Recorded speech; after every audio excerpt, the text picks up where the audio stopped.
Un libro, una voz. Presenta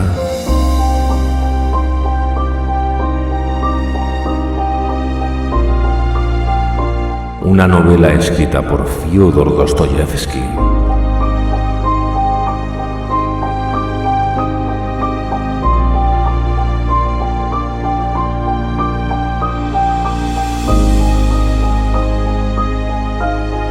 Crimen y castigo.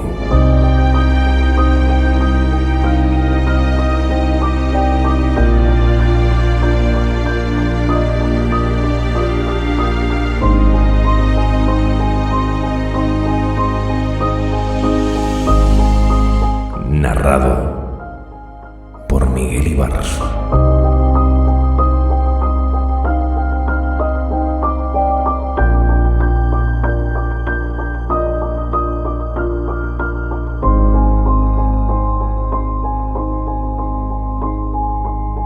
Episodio 15 y último.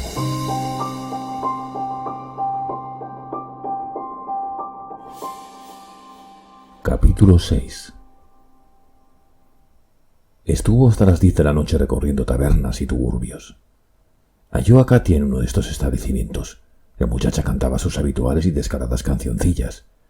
Svidrigailov la invitó a beber, así como a un organillero, a los camareros, a los cantantes y a 2 empleadillos que atrajeron su simpatía solo porque tenían torcida la nariz. En uno, este apéndice se ladeaba hacia la derecha y en el otro hacia la izquierda, cosa que le sorprendió sobremanera. Estos acabaron por llevarle a un jardín de recreo. Svidrigailov pagó las entradas. En el jardín había un abeto escuálido, 3 arbolillos más y una construcción que ostentaba el nombre de Vauxhall, pero que no era más que una taberna, donde también podía tomarse té. En el jardín había igualmente varios veladores verdes con sillas, un coro de malos cantantes y un payaso de nariz roja, completamente borracho y extraordinariamente triste, se encargaban de distraer al público. Los empleadillos se encontraron con varios colegas y empezaron a reñir con ellos. Se escogió como árbitro a Svidrigailov. Este estuvo un cuarto de hora tratando de averiguar el motivo del pleito, pero todos gritaban a la vez y no había medio de entenderse. Lo único que comprendió fue que uno de ellos había cometido un robo y vendido el objeto robado a un judío que había llegado oportuna y casualmente, hecho lo cual se negaba a repartirse con sus compañeros, el producto de la operación. Al fin se descubrió que el objeto robado era una cucharilla de plata perteneciente al Vauxhall. Los empleados del establecimiento se dieron cuenta de la desaparición de la cucharilla y el asunto habría tomado una cariz desagradable si Svidrigailov no hubiera acallado las protestas de los perjudicados. Después de pagar la cucharilla salió del jardín. Eran alrededor de las 10. No había bebido ni una gota de alcohol en toda la noche. Había tomado té, y eso porque había que pedir algo para permanecer en el local. La noche era oscura y el aire denso. A eso de las 10, el cielo se cubrió de negras y espesas nubes y estalló una violenta tempestad. La lluvia no caía en gotas, sino en verdaderos raudales que azotaban el suelo. Relámpagos de enorme extensión iluminaban el espacio. Svidrigailov llegó a su casa calado hasta los huesos, se encerró en su habitación, abrió el cajón de su mesa, sacó dinero y rompió varios papeles. Después de guardarse el dinero en el bolsillo, pensó cambiarse la ropa, pero al ver que seguía lloviendo, juzgó que no valía la pena. Cogió el sombrero y salió sin cerrar la puerta. Se fue derecho a la habitación de Sonia. Allí estaba la joven, pero no sola, sino rodeada de los 4 niños de Kapernaumov a los que hacía tomar una taza de té. Sonia acogió respetuosamente a su visitante. Miró con una expresión de sorpresa sus mojadas ropas, pero no hizo el menor comentario. Al ver entrar a un desconocido, los niños echaron a correr despavoridos. Svidrigailov se sentó ante la mesa e invitó a Sonia a sentarse a su lado. La muchacha se dispuso tímidamente a escucharle. «Sonia Simonovna», empezó a decir el visitante, «es muy posible que me vaya a América, y como probablemente no nos volvamos a ver, he venido a arreglar con usted ciertos asuntos. Bueno, ¿ha hablado ya con esa señora? No hace falta que me cuente lo que le ha dicho, pues lo sé muy bien». Se hizo un ademán y enrojeció. Svidrigailov siguió diciendo, «Esas damas tienen sus costumbres, sus ideas. En cuanto a sus hermanitos, tienen el porvenir asegurado, pues el dinero que he depositado para ellos está en lugar seguro y lo he entregado contra recibo. Aquí tienen los recibos. Guárdelos por lo que pueda ocurrir. Y demos por terminado este asunto. Ahora tenga usted esos 3 títulos al 5%. Su valor es de 3000 rublos. Esto es para usted y solo para usted. Deseo que la cosa quede entre nosotros. No diga nada a nadie, oiga lo que oiga. Este dinero le será útil, ya que debe usted dejar la vida que lleva ahora. No estaría nada bien que siguiera viviendo como vive, y con este dinero no tendrá necesidad de hacerlo. ¿Ha sido usted tan bueno conmigo, con los huérfanos y con la difunta?, balbuceó Sonia, que nunca sabré cómo agradecérselo, y créame que... dejemos eso. En cuanto a ese dinero, Arkady Ivanovich, muchas gracias, pero no lo necesito. Sabré ganarme el pan. No me considero una ingrata. Ya que es usted tan generoso, ese dinero... Es para usted y solo para usted, Sonia Simonovna, y le ruego que no hablemos más de este asunto, pues tengo prisa. Le será útil, se lo aseguro. Rodion Romanovich no tiene más que dos soluciones, o pegarse un tiro o ir a parar a Siberia. Al oír estas palabras, Sonia empezó a temblar y miró aterrada a su vecino. No se inquiete usted, continuó Svidrigailov. Lo he oído todo de sus propios labios, pero no me gusta hablar y no diré ni una palabra a nadie. Hizo usted muy bien en aconsejarle que fuera a presentarse a la justicia. Es el mejor partido que podría tomar. Pues bien, cuando lo envíen a Siberia usted lo acompañará, ¿no es así? ¿Verdad que lo acompañará? En este caso necesitará usted dinero. Lo necesitará para él. ¿Comprende? Darle a usted este dinero es como pagárselo a él. Además, usted ha prometido a Amalia Ivanovna pagarle. Yo lo oí. ¿Por qué contrae usted compromisos tan ligeramente, Sonia Simonovna? Era Catalina Ivanovna la que estaba en deuda con ella y no usted. Usted debió enviar a paseo a esa alemana. No se puede vivir así. En fin, si alguien le pregunta a usted por mí mañana, pasado mañana o cualquiera de estos días, cosa que sin duda ocurrirá, no hable usted de esta visita ni diga que le he dado dinero. Bueno, adiós, dijo levantándose. Salude de mi parte a Rodion Romanovich.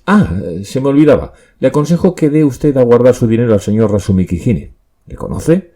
Sí, debe usted de conocerle. Es un buen muchacho. Llévele el dinero mañana. O cuando usted lo crea oportuno. Hasta entonces procure que no se lo quiten. Sonia se había levantado también y miraba confusa a su visitante. Deseaba hablarle, hacerle algunas preguntas, pero se sentía intimidada y no sabía por dónde empezar. Pero, ¿va usted a salir con esta lluvia? ¿Cómo puede importarle la lluvia a un hombre que se marcha a América? Adiós, querida Simonovna. Le deseo muchos años de vida, muchos años, pues usted será útil a los demás. A propósito, salude de mi parte al señor Razumikine. No lo olvide. Dígale que Arkady Ivanovich Svidrigailov le ha dado a usted recuerdos para él. No deje de hacerlo. Y se fue, dejando a la muchacha inquieta, temerosa y dominada por confusas sospechas. Más adelante se supo que Svidrigailov había hecho aquella misma noche otra visita extraordinaria y sorprendente. Seguía lloviendo.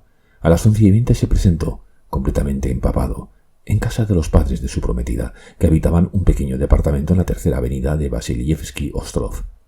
No le fue fácil conseguir que la abrieran. Su llegada a aquella hora intempestiva causó gran desconcierto, pero Arkady Ivanovich tenía el don de captarse a las personas cuando se lo proponía, y aquellos padres que en el primer momento, y con sobrados motivos, habían considerado la visita de Svidrigailov como una calaverada de borracho, se convencieron muy pronto de su error.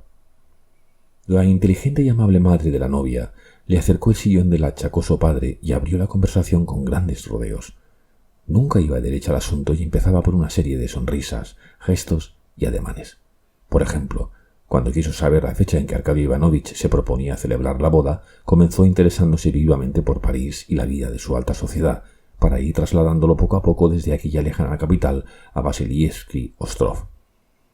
Arkady Ivanovich había respetado siempre estas pequeñas argucias, pero aquella noche estaba más impaciente que de costumbre y solicitó ver enseguida a su futura esposa. A pesar de que le habían dicho que estaba acostada, su demanda fue atendida. Svidrigailov dijo simplemente a su novia que un asunto urgente lo obligaba a ausentarse de Petersburgo y que por esta razón le entregaba 15.000 rublos, insignificante cantidad que tenía intención de ofrecerle desde hacía tiempo y que le rogaba que la aceptase como regalo de boda. No se comprendía la relación que pudiera existir entre semejante obsequio y el anunciado viaje, y tampoco se veía en el asunto una urgencia que justificase aquella visita en plena noche y bajo una lluvia torrencial. No obstante, las explicaciones de Arkady Ivanovich obtuvieron una excelente acogida. Incluso las exclamaciones de sorpresa y las preguntas de rigor se hicieron en un tono delicadamente moderado, pero ello no impidió que los padres pronunciaran calurosas palabras de gratitud reforzadas por las lágrimas de la inteligente madre. Arkady Ivanovich se levantó, sonriendo, besó a su prometida y le dio una palmadita cariñosa en la cara. Seguidamente le dijo que volvería pronto, y como descubriera en sus ojos una expresión de curiosidad infantil al mismo tiempo que una grave y muda interrogación, volvió a besarla, mientras se decía, con cierta contrariedad, que el regalo que acababa de hacer sería encerrado bajo llave por aquella madre que era un ejemplo de prudencia. Cuando se fue, la familia quedó en un estado de agitación extraordinaria, pero la inteligente madre resolvió inmediatamente ciertos puntos importantes. Manifestó que Arkady Ivanovich era una personalidad ocupada continuamente en negocios de gran importancia y que estaba relacionado con los personajes más eminentes. Solo Dios sabía las ideas que pasaban por su cerebro. Había decidido hacer un viaje y realizaba su proyecto sin vacilar. Lo mismo podía decirse del regalo en dinero que acababa de hacer a su prometida. Tratándose de un hombre así, uno no debía asombrarse de nada. Ciertamente, había motivo para sorprenderse al verle tan empapado, pero mayores extravagancias se observaban en los ingleses. Además, a las personas del gran mundo no les importaban las murmuraciones y no se preocupaban por nada ni por nadie. Tal vez él se mostraba así adrede, para demostrar lo indiferente que le era la opinión ajena. Lo más importante era no decir ni una palabra a nadie, pues sabía Dios cómo terminaría aquel asunto. Había que guardar el dinero bajo llave sin pérdida de tiempo. Afortunadamente, nadie se había enterado de lo ocurrido.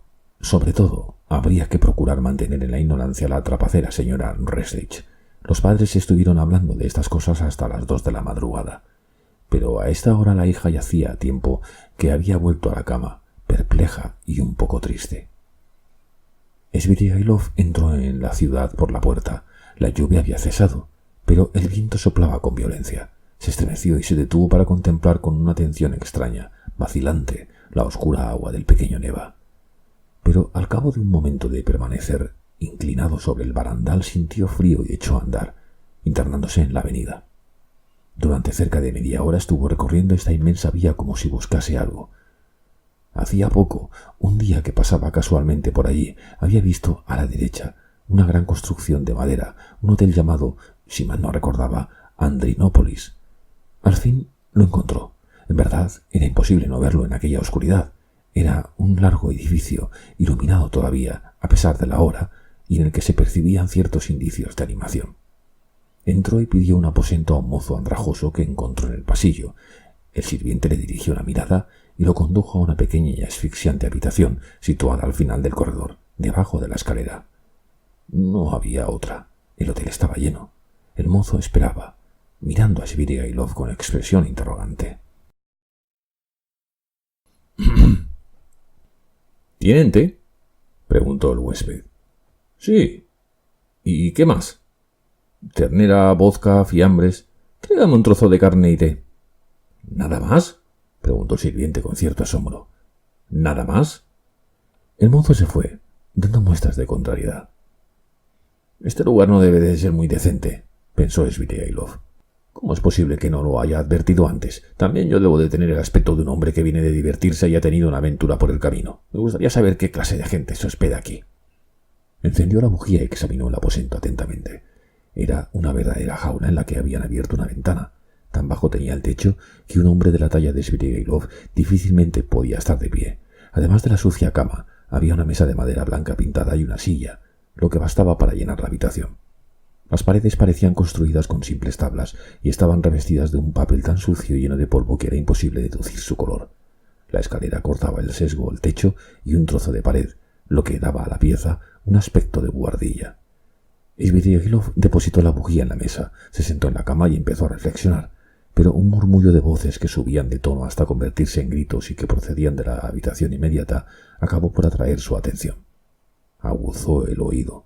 Solo una persona hablaba, quejándose a otra con voz plañidera.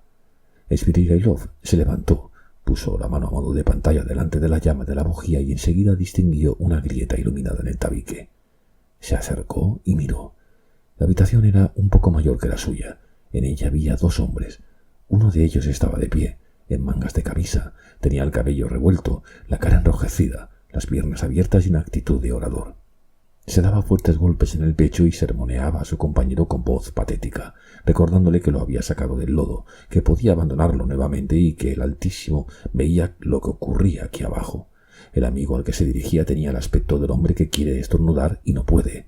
De vez en cuando miraba estúpidamente al orador, cuyas palabras, evidentemente, no comprendía. Sobre la mesa había un cabo de vela que estaba en las últimas, una botella de vodka casi vacía, vasos de varios tamaños, pan, cohombros y tazas de té. Después de haber contemplado atentamente este cuadro, Svidrigailov dejó su puesto de observación y volvió a sentarse en la cama. Al traerle el té y la carne, el harapiento mozo no pudo menos de volverle a preguntar si quería alguna otra cosa, pero de nuevo recibió una respuesta negativa y se retiró definitivamente. Svidrigailov se apresuró a tomarse un vaso de té para entrar en calor, pero no pudo comer nada. Empezaba a tener fiebre y esto le quitaba el apetito. Se despojó del abrigo y de la americana y se introdujo entre las ropas del lecho. Se sentía molesto. «Quisiera estar bien en esta ocasión», pensó con una sonrisita irónica. La atmósfera era asfixiante. La bujía iluminaba débilmente la habitación. Fuera rugía el viento. Llegaba de un rincón ruido de ratas. Además, un olor de cuero y de ratón llenaba la pieza. Svidrigailov fantaseaba tendido en su techo. Las ideas se sucedían confusamente en su cerebro. Deseaba que su imaginación se detuviera sobre algo. Pensó: «Debe de haber un jardín debajo de la ventana. Oigo el rumor del ramaje agitado por el viento. Cómo odio este rumor de follaje en las noches de tormenta. Es verdaderamente desagradable». Y recordó que hacía un momento, al pasar por el parque Petrovich, había experimentado la misma ingrata sensación. Luego pensó en el pequeño Neva y volvió a estremecerse como se había estremecido hacía un rato cuando se había asomado a mirar el agua. «Nunca he podido ver el agua ni en pintura». Y acto seguido le asaltaron otras extrañas ideas que le hicieron sonreír de nuevo. «En estos momentos todo eso de la comodidad y la estética debería tenerme sin cuidado. Sin embargo, estoy procediendo como el animal que lucha por conseguir un buen sitio. En estas circunstancias, lo mejor habría sido ir enseguida a Petrovsky Ostrov. Pero no, me han dado miedo el frío y las tinieblas. El señor necesita sensaciones agradables. Pero, ¿por qué no he apagado ya la vela?». La apagó de un soplo y, al no ver luz en la grieta del tabique, siguió diciéndose: «Mis vecinos se han acostado ya.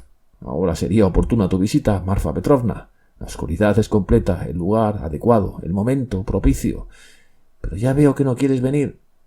De pronto se acordó de que, poco antes de poner en práctica su proyecto sobre Dunia, había aconsejado a Raskolnikov que confiara a su hermana a la custodia de Razumikijine. Lo he dicho para fustigarme los nervios, como ha adivinado Rodion Romanovich. ¡Qué astuto es! Ha sufrido mucho. Puede llegar a ser algo con el tiempo, cuando se vea libre de las disparatadas ideas que ahora le obsesionan. Está anhelante de vida. En tales circunstancias, todos los hombres como él son cobardes. En fin, que el diablo le lleve. ¿Qué me importa a mí lo que haga o deje de hacer?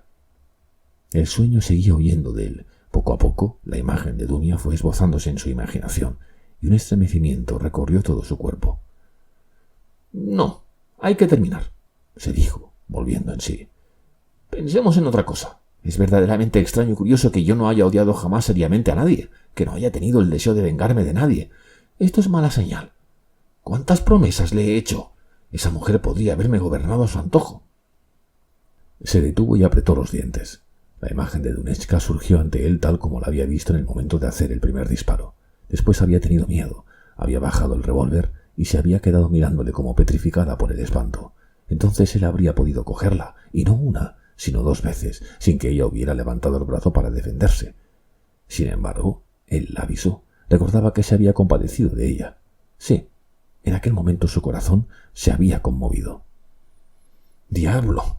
Todavía pensando en esto. Hay que terminar de una vez». Ya empezaba a dormirse. Ya se calmaba su temblor febril cuando notó que algo corría sobre la cubierta, a lo largo de su brazo y de su pierna. «¡Demonio! Debe de ser un ratón. Me ha dejado la carne en la mesa y...». No quería destaparse ni levantarse con aquel frío, pero de pronto notó en la pierna un nuevo contacto desagradable. Entonces echó a un lado la cubierta y encendió la bujía. Después, temblando de frío, empezó a inspeccionar la cama. De súbito vio que un ratón saltaba sobre la sábana. Intentó atraparlo, pero el animal, sin bajar del lecho, empezó a corretear y a zigzaguear en todas direcciones, burlando a la mano que trataba de asirlo. Al fin se introdujo debajo de la almohada. Svidrigailov arrojó la almohada al suelo, pero notó que algo había saltado sobre su pecho y se paseaba por encima de su camisa. En este momento se estremeció de pies a cabeza y se despertó. La oscuridad reinaba en la habitación y él estaba acostado y bien tapado como poco antes. Fuera seguía rugiendo el viento. «Esto es insufrible», se dijo con los nervios crispados. Se levantó y se sentó en el borde del lecho, dando la espalda a la ventana. «Es preferible no dormir», decidió. De la ventana llegaba un aire frío y húmedo, sin moverse de donde estaba. Svidrigailov tiró de la cubierta y se envolvió en ella, pero no encendió la bujía. No pensaba en nada, no quería pensar. Sin embargo, vagas visiones e ideas incoherentes iban desfilando por su cerebro. Cayó en una especie de letargo. Fuera por la influencia del frío, de la humedad, de las tinieblas o del viento que seguía agitando el ramaje, lo cierto es que sus pensamientos tomaron un rumbo fantástico. No veía más que flores. Un bello paisaje se ofrecía a sus ojos. Era un día tibio, casi cálido, un día de fiesta. La Trinidad. Estaba contemplando un lujoso chalet de tipo inglés rodeado de macizos repletos de flores. Plantas trepadoras adornaban la escalinata guarnecida de rosas. A ambos lados de las gradas de mármol, cubiertas por una rica alfombra, se veían jarrones chinescos repletos de flores raras. Las ventanas ostentaban la delicada blancura de los jacintos que pendían de sus largos y verdes tallos sumergidos en floreros, y de ellos se desprendía un perfume embriagador. Svidrigailov no sentía ningún deseo de alejarse de allí. Subió por la escalinata y llegó a un salón de alto techo, repleto también de flores. Había flores por todas partes, en las ventanas, al lado de las puertas abiertas, en el mirador. El entarimado estaba cubierto de fragante césped recién cortado. Por las ventanas abiertas penetraba una brisa deliciosa. Los pájaros cantaban en el jardín. En medio de la estancia había una gran mesa revestida de raso blanco y sobre la mesa un ataúd acolchado, orlado de blancos encajes y rodeado de guirnaldas de flores. En el féretro, sobre un lecho de flores, descansaba una muchachita vestida de tul blanco. Sus manos, cruzadas sobre el pecho, parecían talladas en mármol. Su cabello, suelto y de un rubio claro, rezumaba agua. Una corona de rosas teñía su frente. Su perfil severo y ya petrificado parecía igualmente de mármol. Sus pálidos labios sonreían, pero esta sonrisa no tenía nada de infantil. Expresaba una amargura desgarradora, una tristeza sin límites. Svidrigailov conocía a aquella jovencita. Cerca del ataúd no había ninguna imagen, ningún cirio encendido, ni rumor alguno de rezos. Aquella muchacha era una suicida. Se había arrojado al río. Solo tenía 14 años y había sufrido en un traje que había destrozado su corazón, llenado de terror su conciencia infantil, colmado su alma de una vergüenza que no merecía y arrancado de su pecho un grito supremo de desesperación que el mugido del viento había ahogado en una noche de deshielo húmeda y tenebrosa. Svidrigailov se despertó, saltó de la cama y se fue hacia la ventana. Buscó a tientas la falleba y abrió. El viento entró en el cuartucho, y Svidrigailov tuvo la sensación de que una helada escarcha cubría su rostro y su pecho, solo protegido por la camisa. Debajo de la ventana debía de haber, en efecto, una especie de jardín. Probablemente un jardín de recreo. Durante el día se cantarían ahí canciones ligeras y se serviría té en veladores. Pero ahora los árboles y los arbustos goteaban, reinaba una oscuridad de caverna y las cosas eran manchas oscuras apenas perceptibles. Svidrigailov estuvo 5 minutos acodado en el antepecho de la ventana mirando aquellas tinieblas. De pronto resonó un cañonazo en la noche, al que siguió otro inmediatamente. «La señal de que sube el agua», pensó. «Dentro de unas horas, las partes bajas de la ciudad estarán inundadas. Las ratas de las cuevas serán arrastradas por la corriente y, en medio del viento y la lluvia, los hombres, calados hasta los huesos, empezarán a transportar, entre juramentos, todos sus trastos a los pisos altos de las casas. ¿A todo esto? ¿Qué hora será?» En el momento en que se hacía esta pregunta, en un reloj cercano resonaron 3 poderosas y apremiantes campanadas. «Dentro de una hora será de día. ¿Para qué esperar más? Voy a marcharme ahora mismo. Me iré directamente a la isla Petrovsky. Allí elegiré un gran árbol tan empapado de lluvia que, apenas lo roce con el hombro, miles de diminutas gotas caerán sobre mi cabeza». Se retiró de la ventana, la cerró, encendió la bujía, se vistió y salió al pasillo con la palmatoria en la mano. Se proponía despertar al mozo, que sin duda dormiría en un rincón, entre un montón de trastos viejos, pagar la cuenta y salir del hotel. «He escogido el mejor momento», se dijo. «Imposible encontrar otro más indicado». Estuvo un rato yendo y viniendo por el estrecho y largo corredor sin ver a nadie. Al fin descubrió en un rincón oscuro, entre un viejo armario y una puerta, una forma extraña que le pareció dotada de vida. Se inclinó y, a la luz de la bujía, vio a una niña de unos 4 años, o 5 a lo sumo. Lloraba entre temblores y sus ropitas estaban empapadas. No se asustó al ver a Svidrigailov, sino que se limitó a mirarlo con una expresión de inconsciencia en sus grandes ojos negros, respirando profundamente de vez en cuando, como ocurre a los niños que, después de haber llorado largamente, empiezan a consolarse y solo de la tarde en tarde le acometen de nuevo los sollozos. La niña estaba helada y en su fina carita había una mortal palidez. ¿Por qué estaba allí? Por lo visto, no había dormido en toda la noche. De pronto se animó y, con su vocecita infantil y a una velocidad vertiginosa, empezó a contar una historia en la que salía a relucir una taza que ella había roto y el temor de que su madre le pegara. La niña hablaba sin cesar. Svidrigailov dedujo que se trataba de una niña a la que su madre no quería demasiado. Esta debía de ser una cocinera del barrio, tal vez del hotel mismo, aficionada a la bebida y que solía maltratar a la pobre criatura. La niña había roto una taza y había huido presa de terror. Sin duda había estado vagando largo rato por la calle, bajo la fuerte lluvia, y al fin había entrado en el hotel para refugiarse en aquel rincón, junto al armario, donde había pasado la noche temblando de frío y de miedo ante la idea del duro castigo que le esperaba por su fechoría. La cogió en sus brazos, la llevó a su habitación, la puso en la cama y empezó a desnudarla. No llevaba medias y sus agujereados zapatos estaban tan empapados como si hubieran pasado una noche entera dentro del agua. Cuando le hubo quitado el vestido, la acostó y la tapó cuidadosamente con la ropa de la cama. La niña se durmió enseguida. Svidrigailov volvió a sus sombríos pensamientos. ¿Para qué me habré metido en esto?, se dijo con una sensación opresiva y un sentimiento de cólera. ¡Qué absurdo! Cogió la bujía para volver a buscar al mozo y marcharse cuanto antes. «Es una golfilla», pensó, añadiendo una palabrota en el momento de abrir la puerta. Pero volvió atrás para ver si la niña dormía tranquilamente. Levantó el embozo con cuidado. La chiquilla estaba sumida en un plácido sueño. Había entrado en calor y sus pálidas mejillas se habían coloreado. Pero, cosa extraña, el color de aquella carita era mucho más vivo que el que vemos en los niños ordinariamente. «Es el color de la fiebre», pensó Svidrigailov. Aquella niña tenía aspecto de haberse bebido un vaso de vino entero. Sus purpúreos labios parecían arder. ¿Pero qué era aquello? De pronto le pareció que las negras y largas pestañas de la niña oscilaban y se levantaban ligeramente. Los entreabiertos y párpados dejaron escapar una mirada penetrante, maliciosa y que no tenía nada de infantil. ¿Era que la niña fingía dormir? Sí, no cabía duda. Su boquita sonrió y las comisuras de sus labios temblaron en un deseo reprimido de reír. Y he aquí que de improviso deja de contenerse y se ríe francamente. Algo desvergonzado, provocativo, aparece en su rostro, que no es ya el rostro de una niña, es la expresión del vicio en la cara de una prostituta, y los ojos se abren francamente, enteramente, y envuelven a Svidrigailov en una mirada ardiente y lasciva de alegre invitación. La carita infantil tiene un algo repugnante con su expresión de lujuria. «¿Cómo es posible que a los 5 años?» piensa, horrorizado. «Pero, ¿qué otra cosa puede ser?» La niña vuelve hacia él su rostro ardiente y le tiende los brazos. Svidrigailov lanza una exclamación de espanto, levanta la mano amenazador y en este momento se despierta. Vio que seguía acostado, bien cubierto por las ropas de la cama. La vela no estaba encendida y en la ventana apuntaba la luz del amanecer. «Me he pasado la noche en una continua pesadilla». Se incorporó y advirtió, indignado, que tenía el cuerpo dolorido.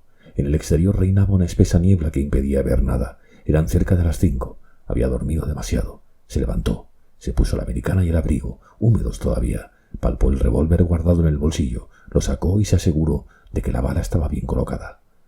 Luego se sentó ante la mesa, sacó un cuaderno de notas y escribió en la primera página varias líneas en gruesos caracteres.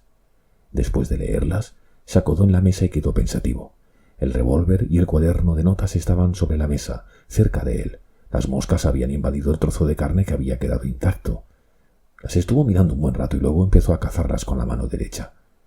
Al fin se asombró de dedicarse a semejante ocupación en aquellos momentos. Volvió en sí, se estremeció y salió de la habitación con paso firme.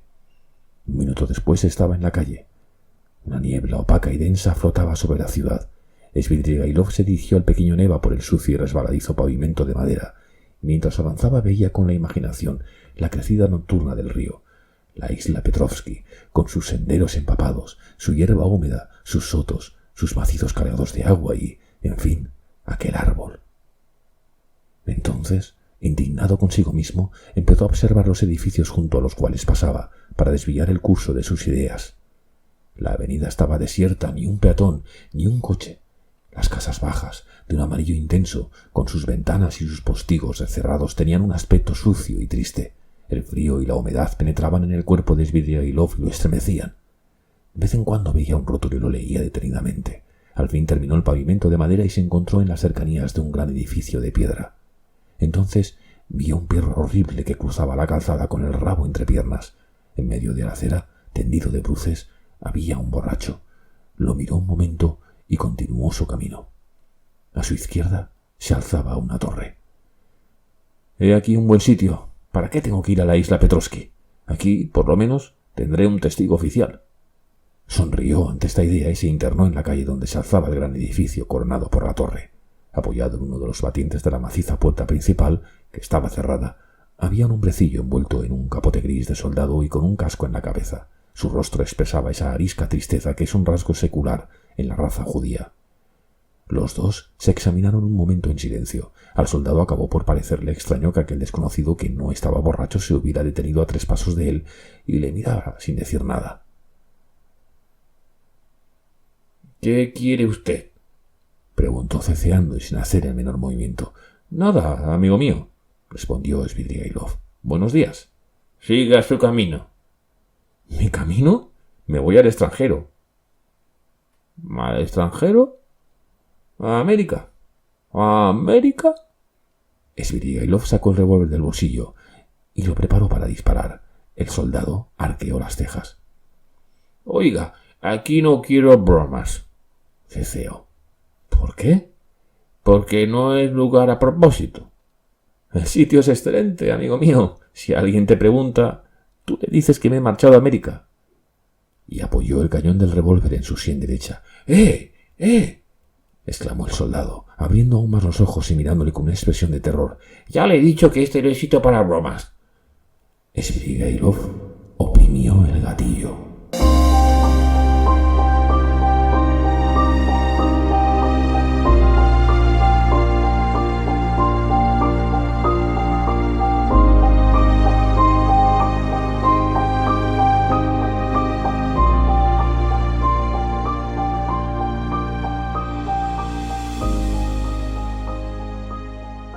Capítulo 7.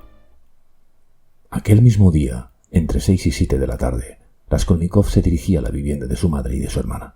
Ahora habitaban en el edificio Bakalaiv, donde ocupaban las habitaciones recomendadas por Razum y Kijine. La entrada de este departamento daba a la calle. Raskolnikov estaba ya muy cerca cuando empezó a vacilar. ¿Entraría? Sí. Por nada del mundo volvería atrás. Su resolución era inquebrantable. «No saben nada», pensó, «y están acostumbradas a considerarme como un tipo raro».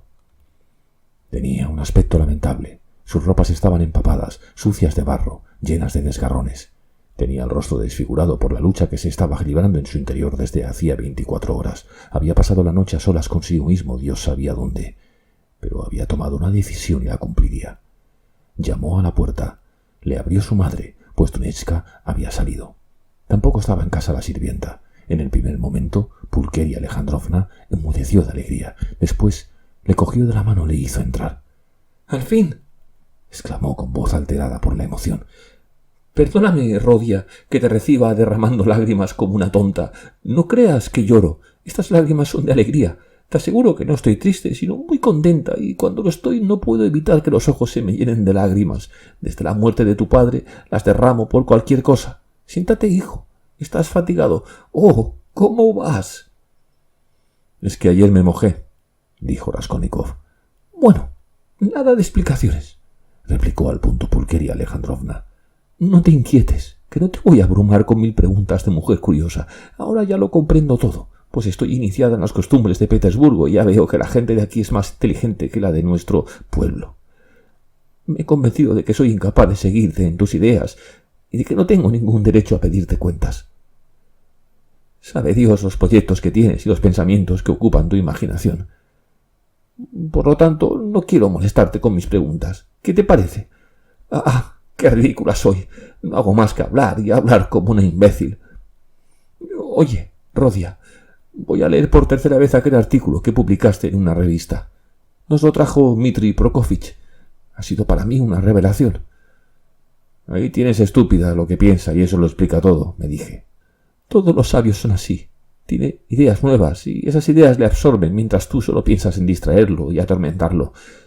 En tu artículo hay muchas cosas que no comprendo, pero esto no tiene nada de extraño, pues ya sabes lo ignorante que soy. Enséñame ese artículo, mamá. Raskolnikov abrió la revista y echó una mirada a su artículo. A pesar de su situación y de su estado de ánimo, experimentó el profundo placer que siente todo autor al ver su primer trabajo impreso, y sobre todo si el escritor es un joven de 23 años. Pero esta sensación solo duró un momento. Después de haber leído varias líneas, Rodia frunció las cejas y sintió como si una garra le estrujara el corazón. La lectura de aquellas líneas le recordó todas las luchas que se habían librado en su alma durante los últimos meses. Arrojó la revista sobre la mesa con un gesto de viva repulsión. Por estúpida que sea, Rodia, puedo comprender que dentro de poco ocuparás uno de los primeros puestos, si no el primero de todos, en el mundo de la ciencia, y pensar que creían que estabas loco. Pues esto es lo que sospechaban. Ah, miserables gusanos, no alcanzan a comprender lo que es la inteligencia. Hasta Dunechka, sí, hasta la misma Dunechka parecía creerlo. ¿Qué me dices a esto? Tu pobre padre había enviado 2 trabajos a una revista, primero unos versos, que tengo guardados y algún día te enseñaré, y después una novela corta que copié yo misma. Cómo imploramos al cielo que los aceptaran, pero no, lo rechazaron. Hace unos días, Rodia, me apenaba verte tan mal, vestido y alimentado y viviendo en una habitación tan mísera, pero ahora me doy cuenta de que también esto era una tontería, pues tú, con tu talento, podrás obtener cuanto desees tan pronto como te lo propongas. Sin duda, por el momento te tienen sin cuidado estas cosas, pues otras más importantes ocupan tu imaginación. ¿Y Dunia, mamá? No está, Rodia. Sale muy a menudo, dejándome sola. Dmitri Prokofich tiene la bondad de venir a hacerme compañía y siempre me habla de ti. Te aprecia de veras. En cuanto a tu hermana, no puedo decir que me falten sus cuidados, no me quejo. Ella tiene su carácter y yo el mío. A ella le gusta tener secretos para mí y yo no quiero tenerlos para mis hijos. Claro que estoy convencida de que Dunechka es demasiado inteligente para...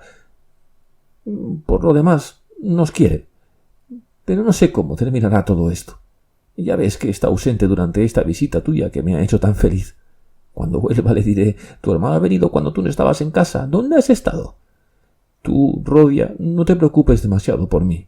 Cuando puedas, pasa a verme. Pero si te es imposible venir, no te inquietes. Tendré paciencia. Pues ya sé que sigues queriéndome y esto me basta. Leeré tus obras y oiré hablar de ti a todo el mundo.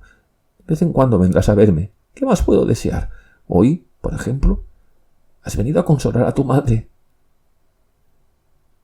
Y Pulqueria Alejandrovna se echó de pronto a llorar. Otra vez las lágrimas. No me hagas caso, Rodia. Estoy loca. Se levantó precipitadamente y exclamó. Dios mío. Tenemos café y no te he dado. Lo que es el egoísmo de las viejas. Un momento. No, mamá. No me des café. Me voy enseguida. Escúchame. Te ruego que me escuches. Pulqueria Alejandrovna se acercó tímidamente a su hijo. Mamá, ocurra lo que ocurra y oigas decir de mí lo que oigas, ¿me seguirás queriendo como me quieres ahora? Preguntó Rodia, llevado de su emoción y sin medir el alcance de sus palabras. Pero, Rodia, ¿qué te pasa? ¿Por qué me haces esas preguntas? ¿Quién se atreverá a decirme nada contra ti? Si alguien lo hiciera, me negaría a escuchar y le volvería la espalda. He venido a decirte que te he querido siempre y que soy feliz al pensar que no estás sola ni siquiera cuando Dunia se ausenta. Por desgraciada que seas, piensa que tu hijo te quiere más que a sí mismo y que todo lo que hayas podido pensar sobre mi crueldad y mi indiferencia hacia ti ha sido un error. Nunca dejaré de quererte. Y basta ya. He comprendido que debía hablarte así, darte esta explicación. Pulqueria Alejandrovna abrazó a su hijo y le estrechó contra su corazón mientras lloraba en silencio. No sé qué te pasa, Rodia, dijo al fin. Creía sencillamente que nuestra presencia te molestaba, pero ahora veo que te acecha una gran desgracia y que esta amenaza te llena de angustia. Hace tiempo que lo sospechaba, Rodia. Perdona que te hable de esto, pero no se me va de la cabeza e incluso me quita el sueño. Esta noche tu hermana ha soñado en voz alta y solo hablaba de ti. He oído algunas palabras, pero no he comprendido nada absolutamente. Desde esta mañana me he sentido como el condenado a muerte que espera el momento de la ejecución. Tenía el presentimiento de que ocurriría una desgracia, y ya ha ocurrido. Rodia, ¿dónde vas? Pues vas a emprender un viaje, ¿verdad? Sí, me lo figuraba. Pero puedo acompañarte. Y Dunia también. Te quiere mucho. Además, puede venir con nosotros Sonia Simonovna.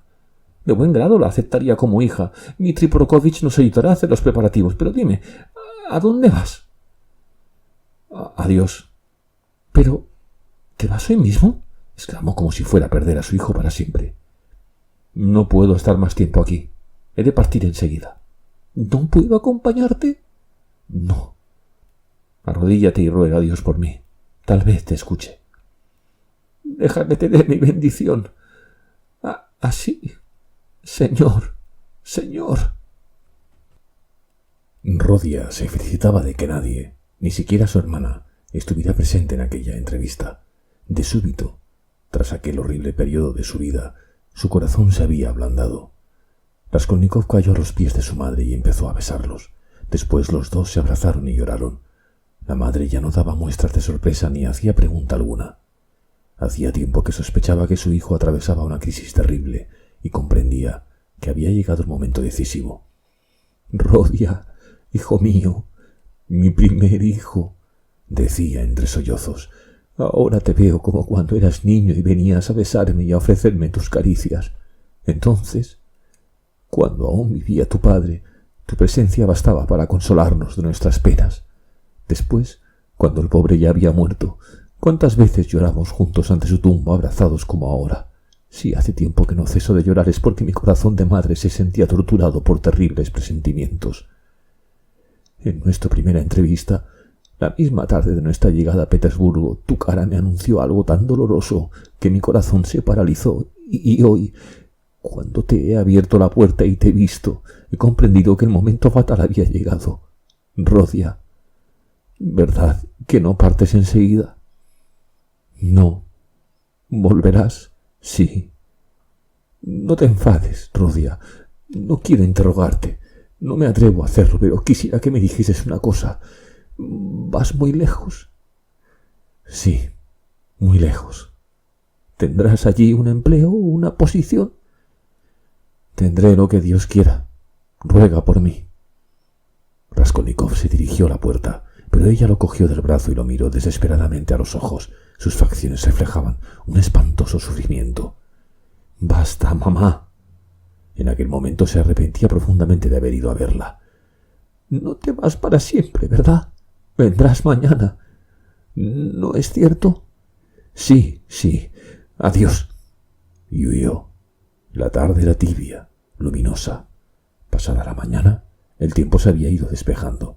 Raskolnikov deseaba volver a su casa cuanto antes. Quería dejarlo todo determinado antes de la puesta del sol y su mayor deseo era no encontrarse con nadie por el camino.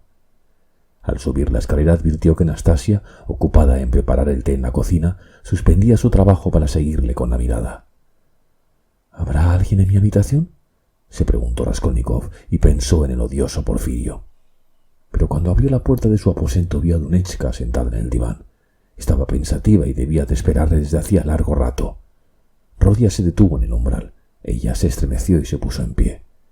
Su inmóvil mirada se fijó en su hermano. Expresaba espanto y un dolor infinito. Esta mirada bastó para que Raskolnikov comprendiera que Dunia lo sabía todo. «¿Debo entrar o marcharme?», preguntó el joven en un tono de desafío. «He pasado el día en casa de Sonia Simonovna. Allí te esperábamos las dos. Confiábamos en que vendrías». Raskolnikov entró en la habitación y se dejó caer en una silla, extenuado. «Me siento débil, Dunia. Estoy muy fatigado y, sobre todo en este momento, necesitaría disponer de todas mis fuerzas». Él le dirigió de nuevo una mirada retadora. «¿Dónde has pasado la noche?», preguntó Dunia. «No lo recuerdo. Lo único que me ha quedado en la memoria es que tenía el propósito de tomar una determinación definitiva y paseaba a lo largo del Neva. Quería terminar, pero no me he decidido». Al decir esto, miraba escrutadoramente a su hermana. «Alabado sea Dios», exclamó Dunia. Eso era precisamente lo que temíamos Sonia Simonovna y yo. Eso demuestra que aún crees en la vida. Alabado sea Dios. Raskolnikov sonrió amargamente. No creo en la vida, pero hace un momento he hablado con nuestra madre y nos hemos abrazado llorando. Soy un incrédulo, pero le he pedido que rezara por mí. Solo Dios sabe cómo ha podido suceder esto, Dunechka, pues yo no comprendo nada. ¿Cómo? ¿Has estado hablando con nuestra madre? Exclamó Dunechka aterrada. ¿Habrás sido capaz de decírselo todo? No, yo no le he dicho nada claramente, pero ella sabe muchas cosas. Te ha oído soñar en voz alta la noche pasada. Estoy seguro de que está enterada de buena parte del asunto. Tal vez he hecho mal en ir a verla. Ni yo mismo sé por qué he ido. Soy un hombre vil, Dunia. Sí, pero dispuesto a ir en busca de la expiación, porque irás, ¿verdad? Sí, iré enseguida. Para huir de este deshonor estaba dispuesto a arrojarme al río, pero en el momento en que iba a hacerlo me dije que siempre me había considerado como un hombre fuerte y que un hombre fuerte no debe temer a la vergüenza. ¿Es esto un acto de valor, Dunia? Sí, Rodia. En los turbios ojos de Raskolnikov fulguró una especie de relámpago. Se sentía feliz al pensar que no había perdido la arrogancia. No creas, Dunia, que tuve miedo a morir ahogado, dijo, mirando a su hermana con una sonrisa horrible.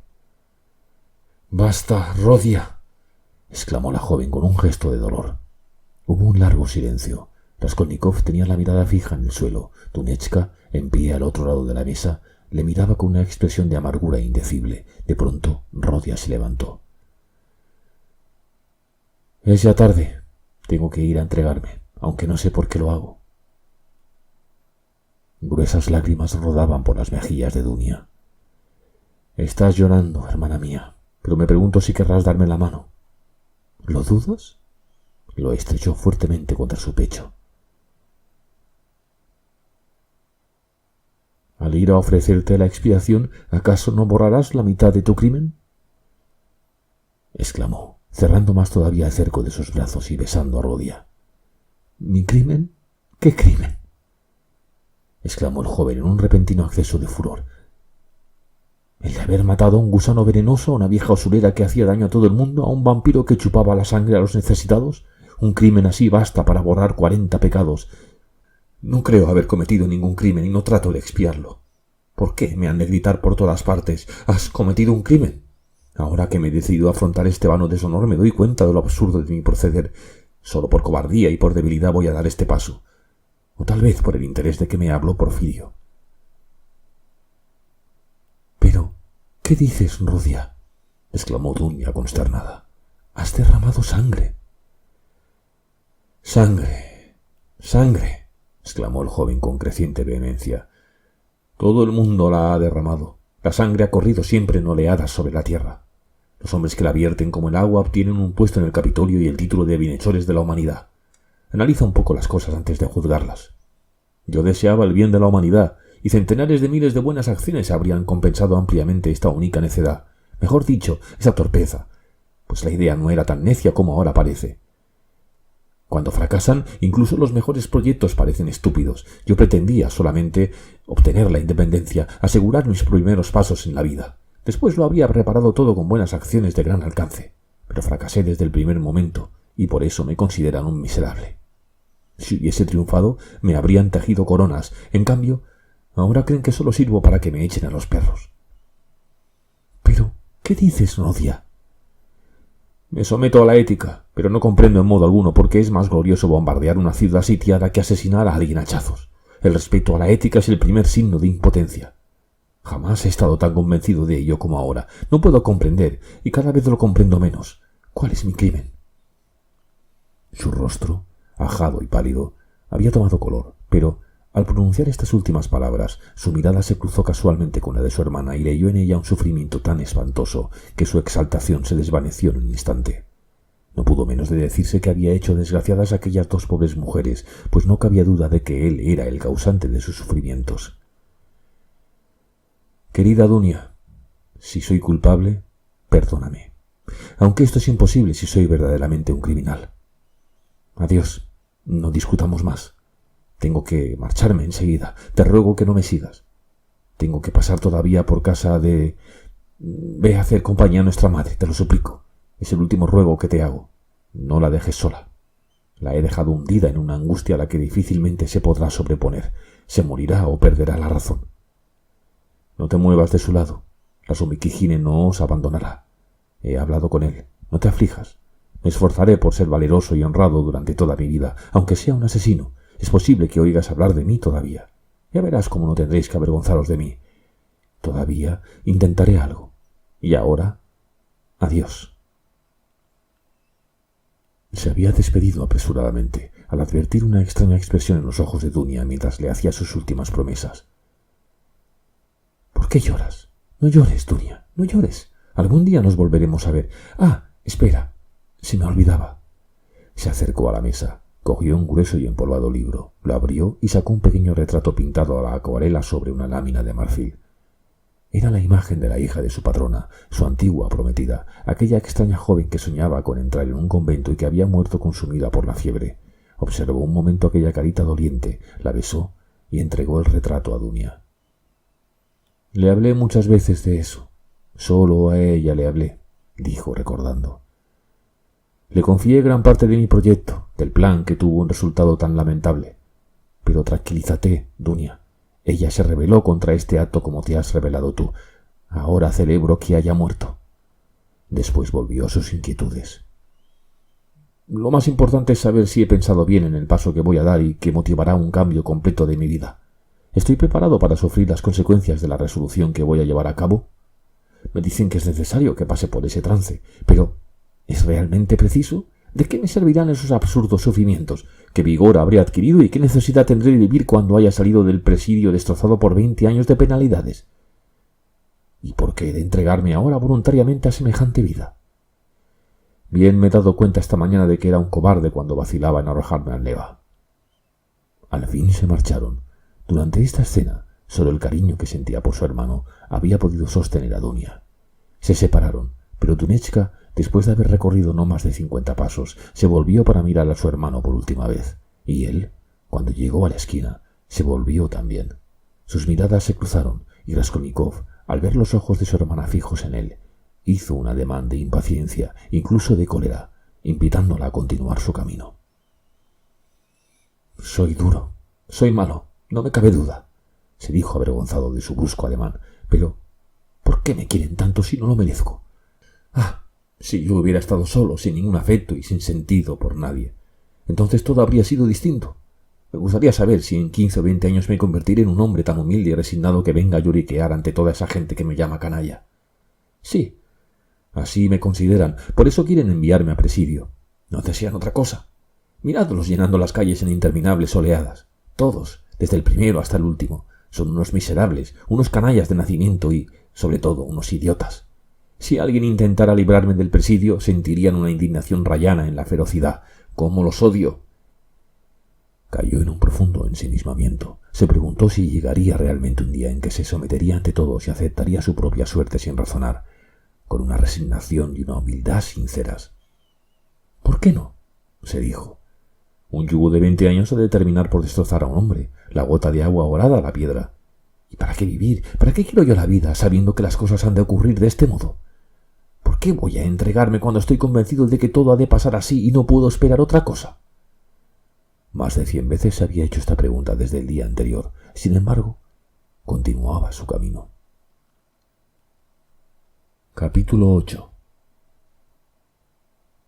Caía la tarde cuando llegó a casa de Sonia Simonovna. La joven le había estado esperando todo el día, presa de una angustia espantosa. Dunia había compartido esta ansiedad.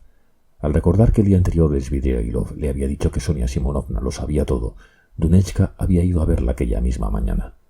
No entraremos en detalles sobre la conversación que sostuvieron las dos mujeres, las lágrimas que derramaron ni la amistad que nació entre ellas.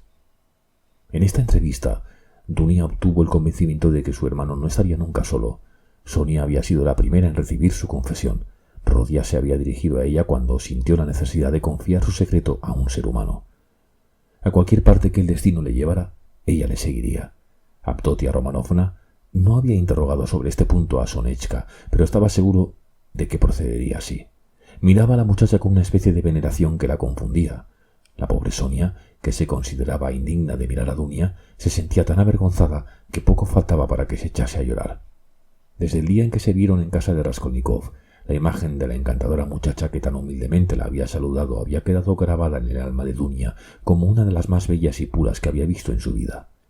Al fin, Dunechka, incapaz de seguir conteniendo su impaciencia, había dejado a Sonia y se había dirigido a casa de su hermano para esperarlo allí, segura de que al fin llegaría. Apenas volvió a verse sola, Sonia sintió una profunda intranquilidad ante la idea de que Raskolnikov podía haberse suicidado. Este temor atormentaba también a Dunia. Durante todo el día, mientras estuvieron juntas, se habían dado 1000 razones para rechazar semejante posibilidad y habían conseguido conservar en parte la calma, pero apenas se hubieran separado, la inquietud renació por entero en el corazón de una y otra. Sonia se acordó de que Svidrigailov le había dicho que Raskolnikov solo tenía 2 soluciones, Siberia o... Por otra parte, sabía que Rodia tenía un orgullo desmedido y carecía de sentimientos religiosos. ¿Es posible que se resigne a vivir solo por cobardía, por temor a la muerte?, se preguntó de pie junto a la ventana y mirando tristemente al exterior. Solo veía la gran pared, ni siquiera blanqueada, de la casa de enfrente. Al fin, cuando ya no abrigaba la menor duda acerca de la muerte del desgraciado, éste apareció. Un grito de alegría se escapó del pecho de Sonia, pero cuando hubo observado atentamente la cara de Raskolnikov, la joven palideció. «Aquí me tienes, Sonia», dijo Rodion Romanovich con una sonrisa de burla. «Vengo en busca de tus cruces. Tú misma me enviaste a confesar mi delito públicamente por las esquinas. ¿Por qué tienes miedo ahora?» Sonia le miraba con un gesto de estupor. Su acento le parecía extraño. Un estremecimiento glacial le recorrió todo el cuerpo, pero enseguida advirtió que aquel tono, e incluso las mismas palabras, era una ficción de Rodia. Además, Raskolnikov, mientras le hablaba, evitaba que sus ojos se encontraran con los de ella. «He pensado, Sonia, que, en interés mío, debo obrar así, pues hay una circunstancia que... Pero esto sería demasiado largo de contar, demasiado largo y, además, inútil. Pero me ocurre una cosa. Me irrita pensar que dentro de unos instantes todos esos brutos me rodearán. Fijarán sus ojos en mí y me harán una serie de preguntas necias a las que tendré que contestar. ¿Me apuntarán con el dedo?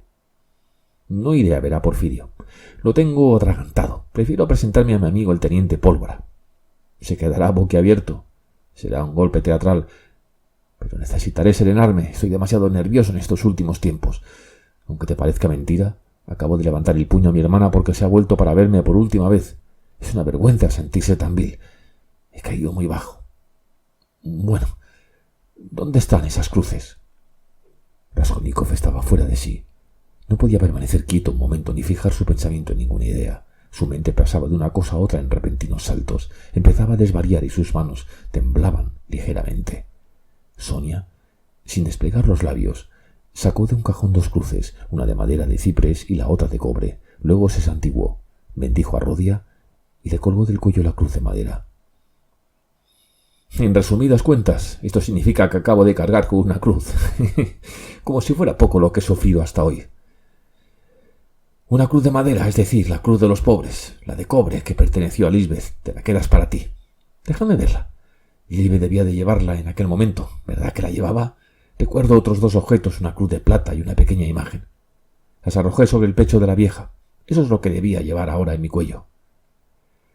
Pero no digo más que tonterías y me olvido de las cosas importantes. Estoy tan distraído. Oye, Sonia, he venido solo para prevenirte, para que lo sepas todo. Para eso y nada más. Pero no, creo que quería decirte algo más. Tú misma has querido que diera este paso. Ahora me meterán en la cárcel y tu deseo se habrá cumplido. Pero, ¿por qué lloras? Bueno, basta ya. Qué enojoso es todo esto. Sin embargo, las lágrimas de Sonia le habían conmovido. Sentía una fuerte presión en el pecho. Pero, ¿qué razón hay para que esté tan apenada?, pensó. ¿Qué soy yo para ella? ¿Por qué llora y quiere acompañarme por lejos que vaya, como si fuera mi hermana o mi madre? ¿Querrá ser mi criada, mi niñera? Santíguate. Di al menos unas cuantas palabras de alguna oración, suplicó la muchacha con voz humilde y temblorosa. Lo haré, rezaré tanto como quieras, y de todo corazón. Sonia, de todo corazón. Pero no era exactamente esto lo que quería decir. Hizo varias veces la señal de la cruz. Sonia cogió su chal y se envolvió con él la cabeza. Era un chal de paño verde, seguramente el mismo del que hablara Marmeladov en cierta ocasión y que servía para toda la familia. Raskolnikov pensó en ello, pero no hizo pregunta alguna. Empezaba a sentirse incapaz de fijar su atención. Una turbación creciente le dominaba y, al advertirlo, sintió una profunda inquietud. De pronto observó, sorprendido, que Sonia se disponía a acompañarle. «¿Qué haces? ¿A dónde vas?» No, quédate, iré solo», dijo irritado, mientras se dirigía a la puerta. «No necesito acompañamiento», gruñó al cruzar el umbral. Sonia permaneció inmóvil en medio de la habitación. Rodia ni siquiera le había dicho adiós, se había olvidado de ella. Un sentimiento de duda y de rebeldía llenaba su corazón. «¿Debo hacerlo?», se preguntó mientras bajaba la escalera. «¿No sería preferible volver atrás, arreglar las cosas de otro modo y no ir a entregarme?». Pero continuó su camino y de pronto comprendió que la hora de las vacilaciones había pasado. Ya en la calle se acordó de que no había dicho adiós a Sonia y de que la joven, con el chal en la cabeza, había quedado clavada en el suelo al oír su grito de furor. Este pensamiento lo detuvo un instante, pero pronto surgió con toda claridad en su mente una idea que parecía haber estado rondando vagamente su cerebro en espera de aquel momento para manifestarse. ¿Para qué he ido a su casa? Le he dicho que iba por un asunto, pero ¿qué asunto? No tengo ninguno. ¿Para anunciarle que iba a presentarme? Como si esto fuera necesario. ¿Será que la amo? No puede ser, puesto que acabo de rechazarla como a un perro. ¿Acaso tenía yo alguna necesidad de la cruz? ¡Qué bajo he caído! Lo que yo necesitaba eran sus lágrimas. Lo que quería era recrearme ante la expresión de terror de su rostro y las torturas de su desgarrado corazón. Además, deseaba aferrarme a cualquier cosa para ganar tiempo y contemplar un rostro humano. Y he osado enorgullecerme, creerme llamado a un alto destino. ¡Qué miserable y qué cobarde soy! Avanzaba a lo largo del malecón del canal y ya estaba muy cerca del término de su camino, pero al llegar al puente se detuvo, vaciló un momento y, de pronto, se dirigió a la plaza del mercado. Miraba ávidamente a derecha e izquierda, se esforzaba por examinar atentamente las cosas más insignificantes que encontraba en su camino, pero no podía fijar la atención, todo parecía huir de su mente. «Dentro de una semana, de un mes», se dijo, «volveré a pasar este puente en un coche celular.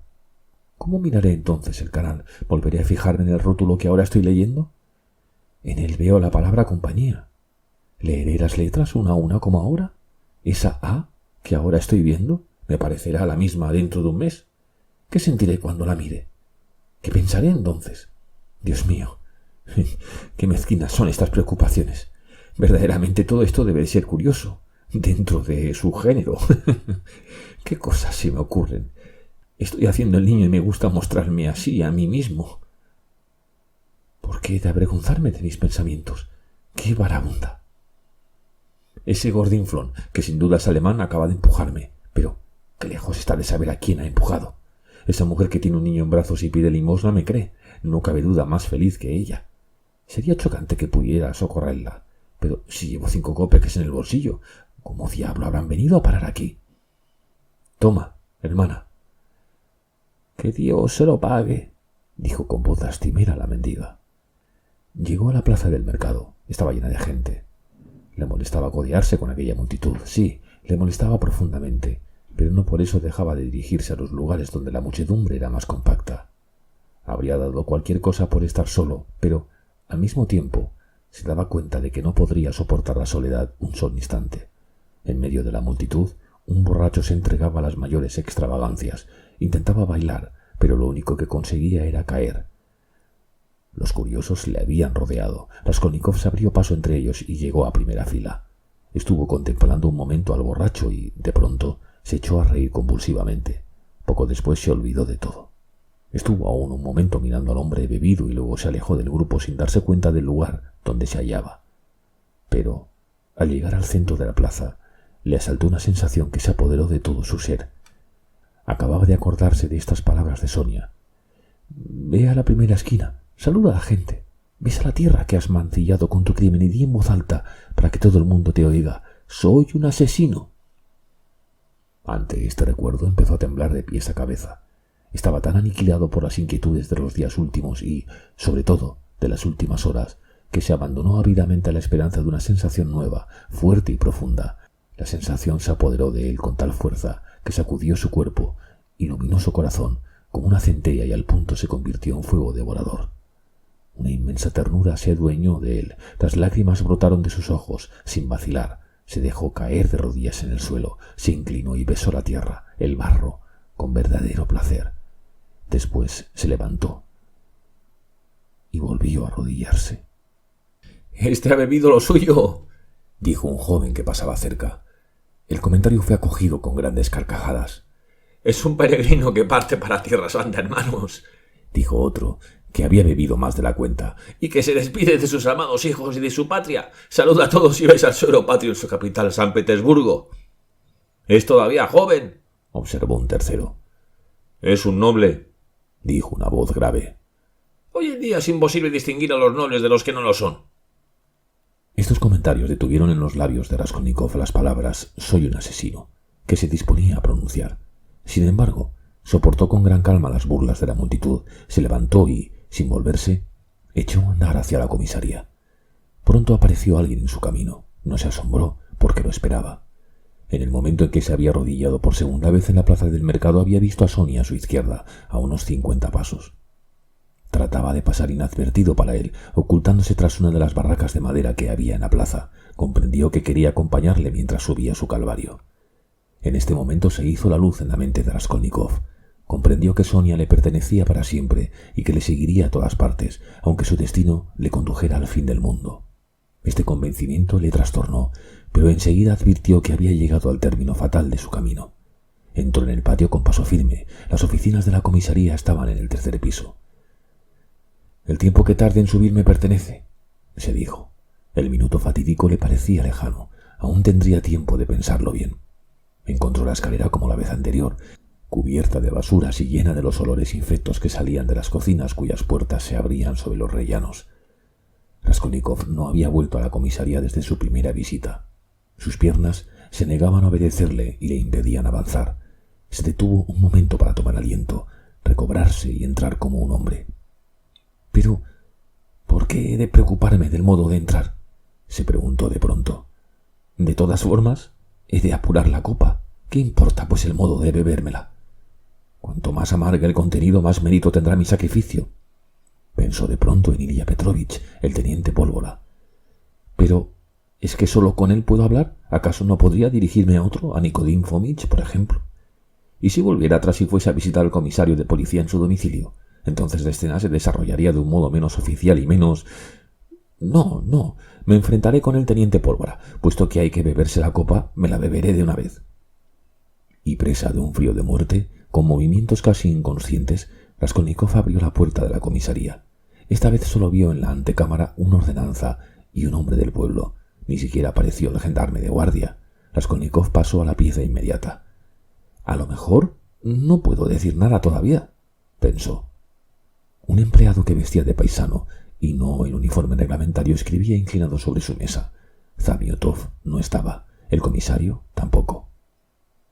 «¿No hay nadie?», preguntó al escribiente. «¿A quién quiere ver?». En esto se dejó oír una voz conocida. «No necesito oídos ni ojos cuando llega un ruso. Percibo por su instinto su presencia. Como dice el cuento, encantado de verle». Raskolnikov empezó a temblar. El teniente Pólvora estaba ante él. Había salido de pronto de la tercera habitación. «Es el destino», pensó Raskolnikov. «¿Qué hace este hombre aquí?» «¿Viene usted a vernos? ¿Con qué objeto?». Parecía estar de excelente humor y bastante animado. «Si ha venido usted por algún asunto del despacho», continuó, «es demasiado temprano. Estoy aquí por casualidad. Dígame, ¿puedo serle útil en algo? Le aseguro, señor... Caramba, no me acuerdo del apellido. Perdóneme». «Raskolnikov».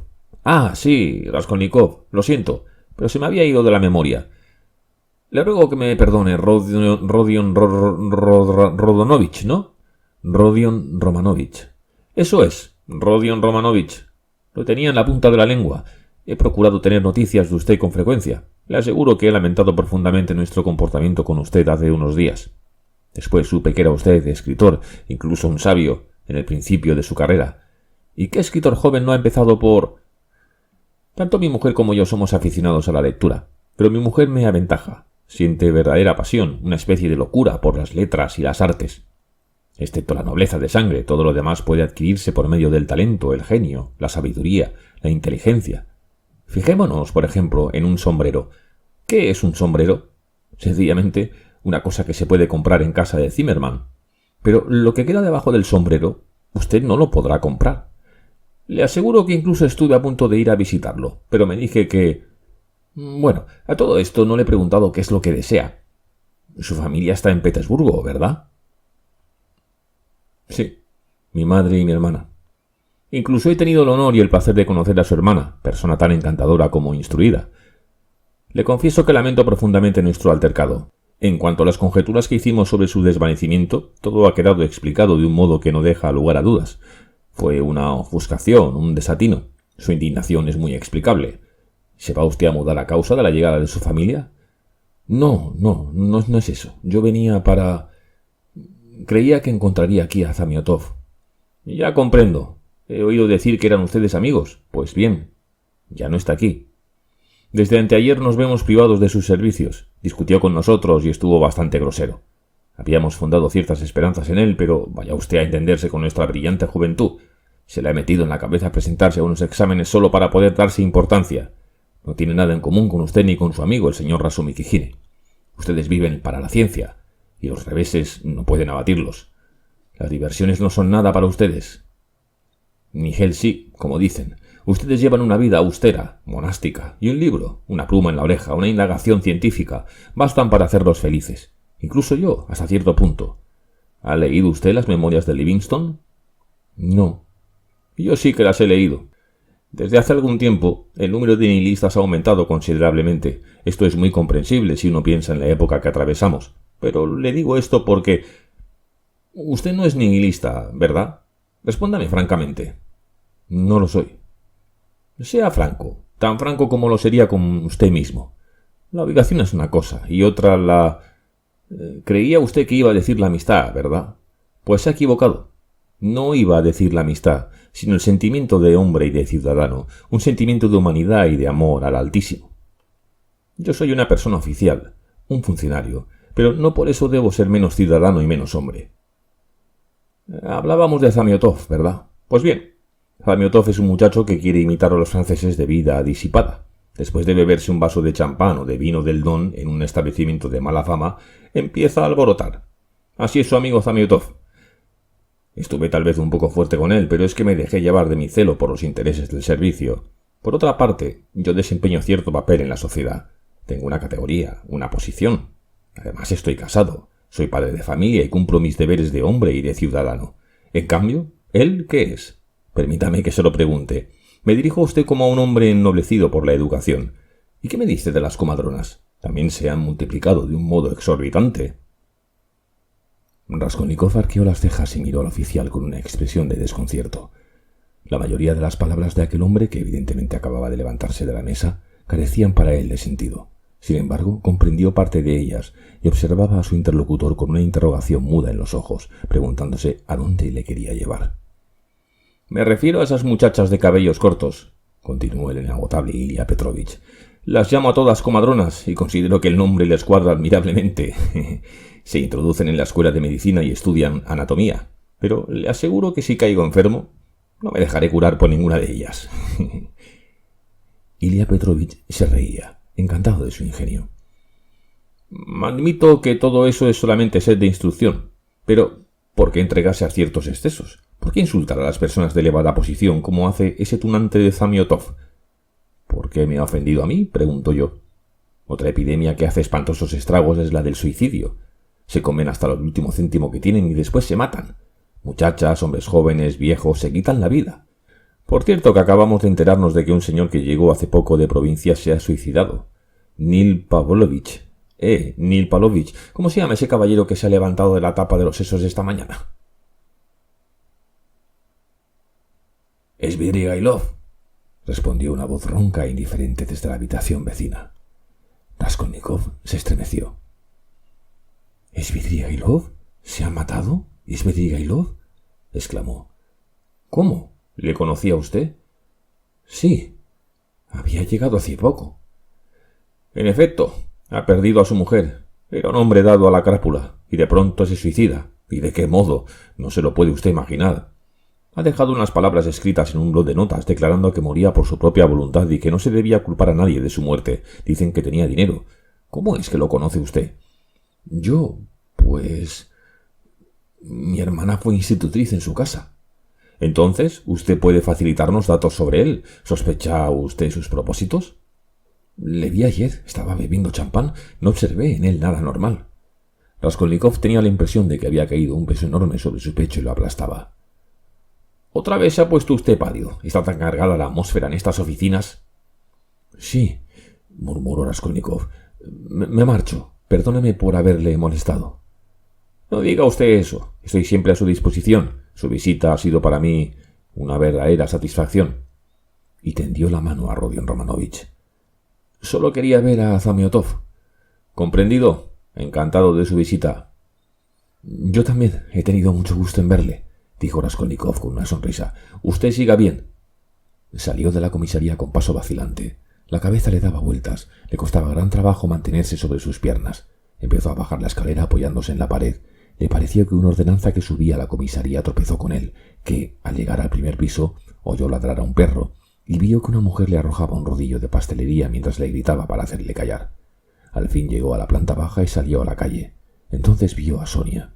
Estaba cerca del portal y, pálida como una muerta, le miraba con una expresión de extravío. Raskolnikov se detuvo ante ella. Una sombra de sufrimiento y desesperación pasó por el semblante de la joven.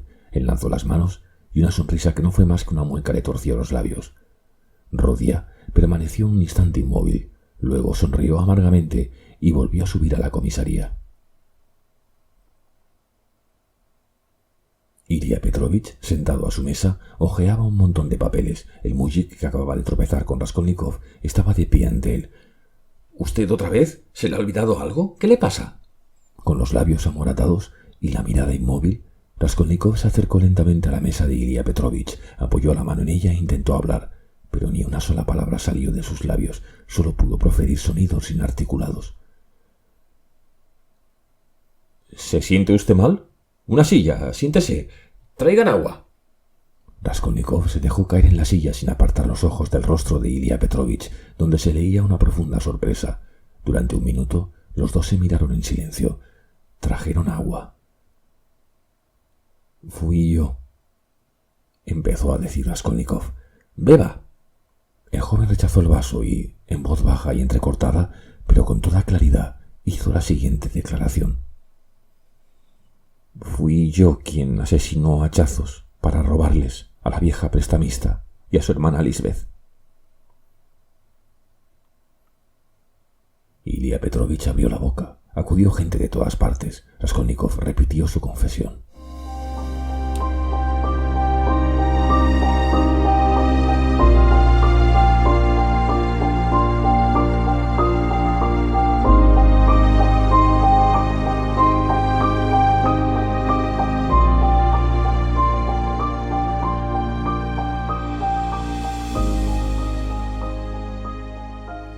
Epílogo. Parte 1.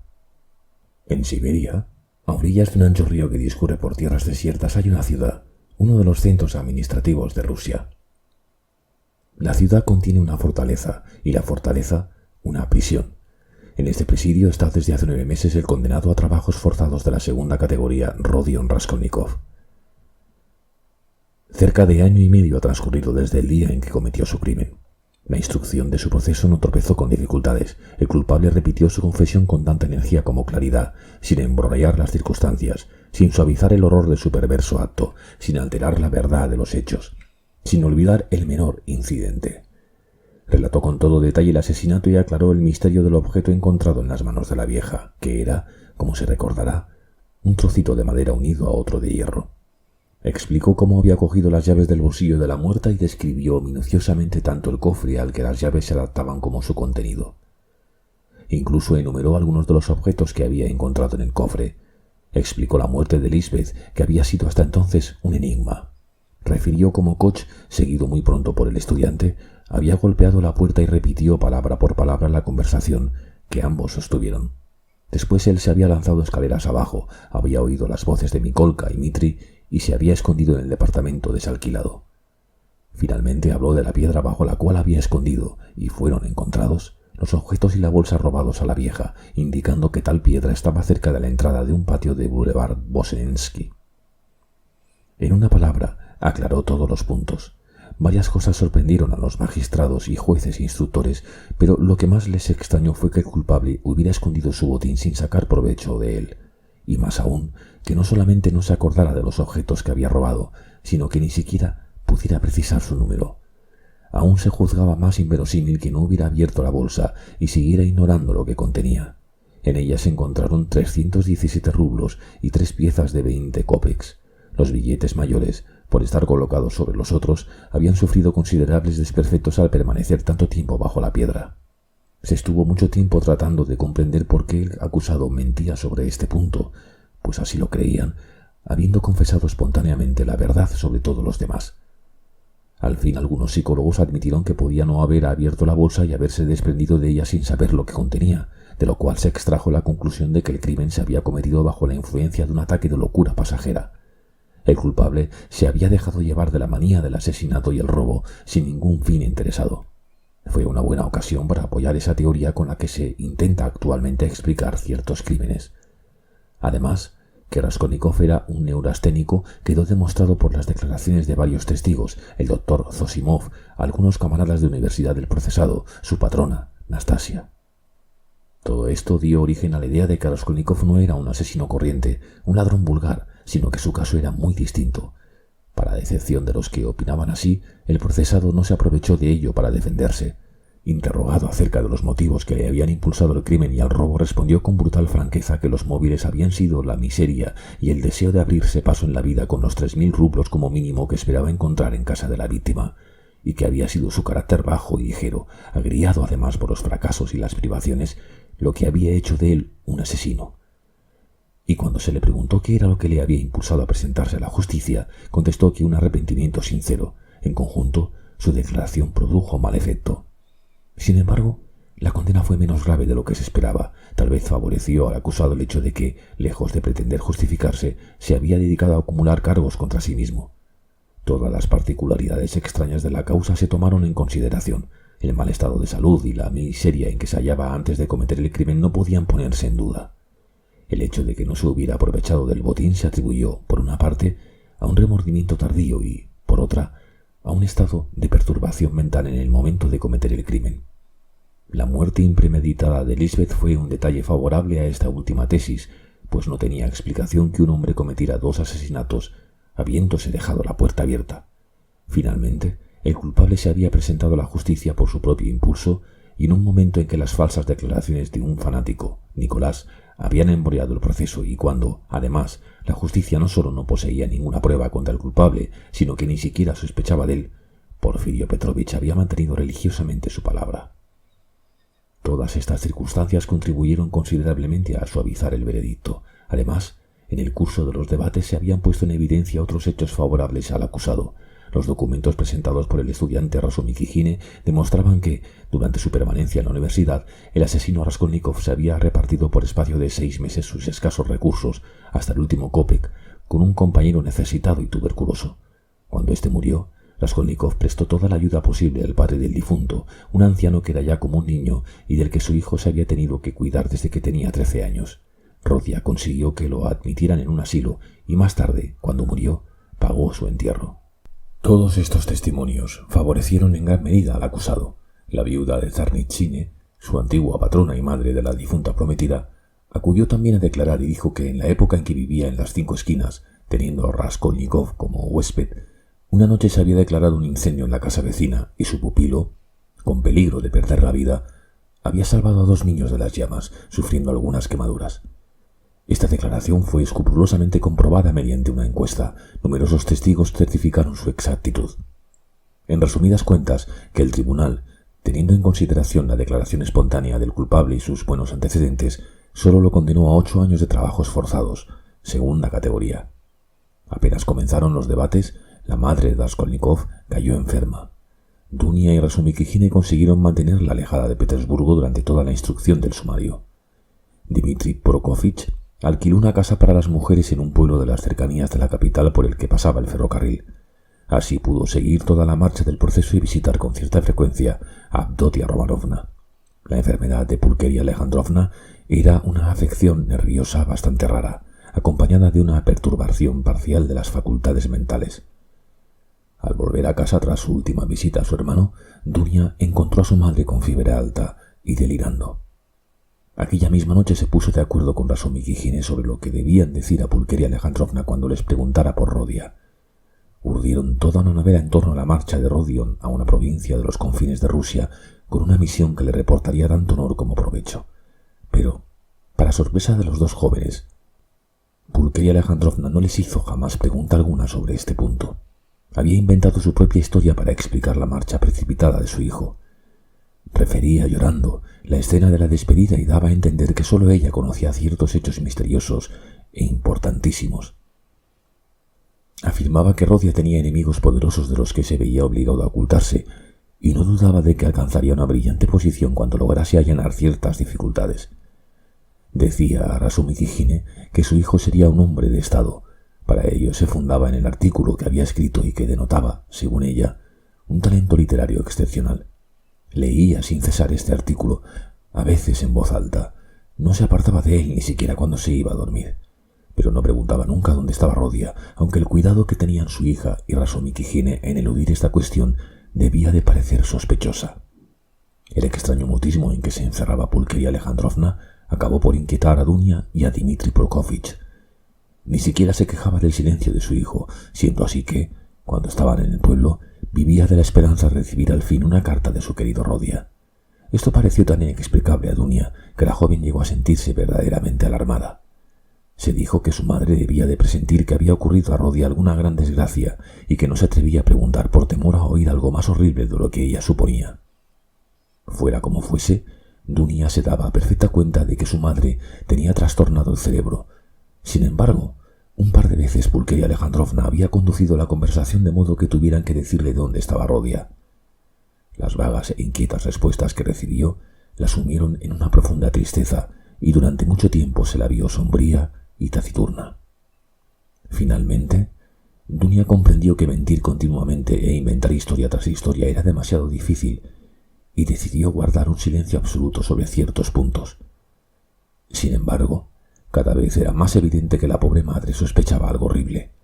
Dunia recordaba perfectamente que, según Rodia le había dicho, su madre le había oído soñar en voz alta la noche que siguió a su conversación con Svidrigailov. Las palabras que había dejado escapar en sueños tal vez habían dado una luz a la pobre mujer. A veces, tras días o semanas de lágrimas y silencio, Pulqueria Alejandrovna se entregaba a una agitación morbosa y empezaba a monologar en voz alta, a hablar de su hijo, de sus esperanzas, del porvenir. Sus fantasías eran a veces realmente extrañas. Dunia y Rasumik y Gine le seguían la corriente, y ella tal vez se daba cuenta, pero no por eso cesaba de hablar. La sentencia se dictó 5 meses después de la confesión del culpable. Rasumik y Gine visitó a su amigo en la prisión con tanta frecuencia como le fue posible, y Sonia igualmente. Llegó al fin el momento de la separación. Dunia y Rasumik y Gine estaban seguros de que no sería eterna. El fogoso joven había concebido ciertos proyectos y estaba firmemente resuelto a cumplirlos. Se proponía reunir algún dinero durante los 3 o 4 años siguientes y luego trasladarse con la familia de Rodia a Siberia, país repleto de riqueza que solo esperaba brazos y capitales para cobrar validez. Se instalarían en la población donde estuviera Rodia y empezarían todos juntos una vida nueva. Todos derramaron lágrimas al decirse adiós. Los últimos días, Raskolnikov se mostró profundamente preocupado. Estaba inquieto por su madre y preguntaba continuamente por ella. Esta ansiedad acabó por intranquilizar a Dunia. Cuando le explicaron detalladamente la enfermedad que padecía Pulqueria Alejandrovna, el semblante de Rodia se ensombreció todavía más. A Sonia apenas le dirigía la palabra. Contando con el dinero que le había entregado Svidrigailov, la joven se había preparado hacía tiempo para seguir al convoy de presos de que formará parte Raskolnikov. Jamás habían cambiado una sola palabra sobre este punto, pero los dos sabían que sería así. En el momento de los últimos adioses, el condenado tuvo una sonrisa extraña al oír que su hermana y Rasumik y Gine le hablaban con entusiasmo de la vida próspera que les esperaba cuando él saliera del presidio. Rodia preveía que la enfermedad de su madre tendría un desenlace doloroso. Al fin partió, seguido de Sonia. 2 meses después, Dunechka y Rasumik y Gine se casaron. Fue una ceremonia triste y silenciosa. Entre los invitados figuraban Porfirio Petrovich y Zamiotov. Desde hacía algún tiempo, Razumikijine daba muestras de una resolución inquebrantable. Dunia tenía fe ciega en él y creía en la realización de sus proyectos. En verdad, habría sido difícil no confiar en aquel joven que poseía una voluntad de hierro. Había vuelto a la universidad a fin de terminar sus estudios y los esposos no cesaban de forjar planes para el porvenir. Tenían la firme intención de emigrar a Siberia al cabo de 5 años a lo sumo. Entretanto, contaban con Sonia para sustituirlos. Pulcheria Alejandrovna bendijo de todo corazón el enlace de su hija con Razumikijine, pero después de la boda aumentaron su tristeza y ensimismamiento. Para procurarle un rato agradable, Razumikijine le explicó la generosa conducta de Rodia con el estudiante enfermo y su anciano padre, y también que había sufrido graves quemaduras por salvar a 2 niños de un incendio. Estos 2 relatos exaltaron en grado sumo el ya trastornado espíritu de Pulcheria Alejandrovna. Desde entonces no cesó de hablar de aquellos nobles actos, e incluso en la calle los refería a los transeúntes. En las tiendas, allí donde encontraba un auditor paciente, empezaba a hablar de su hijo, del artículo que había publicado, de su piadosa conducta con el estudiante, del espíritu de sacrificio que había demostrado en un incendio, de las quemaduras que había recibido, etc. Dunechka no sabía cómo hacerla callar. Aparte, el peligro que encerraba esta exaltación morbosa, podía darse el caso de que alguien, al oír el nombre de Raskolnikov, se acordara del proceso y empezase a hablar de él. Pulcheria Alejandrovna se procuró la dirección de los 2 niños salvados por su hijo y se empeñó en ir a verlos. Al fin su agitación llegó al límite. A veces prorrumpía de pronto en llanto, la acometían con frecuencia accesos de fiebre y entonces empezaba a delirar. Una mañana dijo que, según sus cálculos, Rodia estaba a punto de regresar, pues, al despedirse de ella, él mismo le había asegurado que volvería al cabo de 9 meses. Y empezó a arreglar la casa, a preparar la habitación que destinaba a su hijo, la suya, a quitar el polvo a los muebles, a fregar el suelo, a cambiar las cortinas. Dunia sentía gran inquietud al verla en semejante estado, pero no decía nada e incluso la ayudaba a preparar el recibimiento de Rodia. Al fin, tras un día de agitación, de visiones, de ensueños felices y de lágrimas, Pulcheria Alejandrovna perdió por completo el juicio y murió 15 días después. Las palabras que dejó escapar en su delirio hicieron suponer a los que le rodeaban que sabía de la suerte de su hijo mucho más de lo que se sospechaba. Raskolnikov ignoró durante largo tiempo la muerte de su madre. Sin embargo, desde su llegada a Siberia recibía regularmente noticias de su familia por mediación de Sonia, que escribía todos los meses a los esposos Razumikijine y nunca dejaba de recibir respuesta. Las cartas de Sonia parecieron al principio demasiado secas a Dunia y su marido. No les gustaban, pero después comprendieron que Sonia no podía escribir de otro modo y que, al fin y al cabo, aquellas cartas les daban una idea clara y precisa de la vida del desgraciado Raskolnikov, pues abundaban en detalles sobre este punto. Sonia describía tan simple como minuciosamente la existencia de Raskolnikov en el presidio. No hablaba de sus propias esperanzas, de sus planes para el futuro ni de sus sentimientos personales. En vez de explicar el estado espiritual, la vida interior del condenado, de interpretar sus reacciones, se limitaba a citar hechos, a repetir las palabras pronunciadas por Rodia, a dar noticias de su salud, a transmitir los deseos que había expresado, los encargos que había hecho.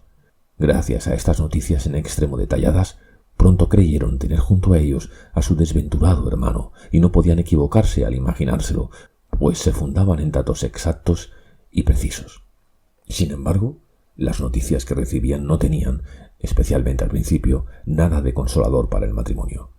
Sonia contaba a Dunia y a su marido que Rodia estaba siempre sombrío y taciturno, que permanecía indiferente a las noticias de Petersburgo que ella le transmitía, que la interrogaba a veces por su madre, y cuando Sonia se dio cuenta de que sospechaba la verdad sobre la suerte de Pulcheria Alejandrovna, le dijo francamente que había muerto, y entonces, para sorpresa suya, vio que Raskolnikov permanecía poco menos que impasible.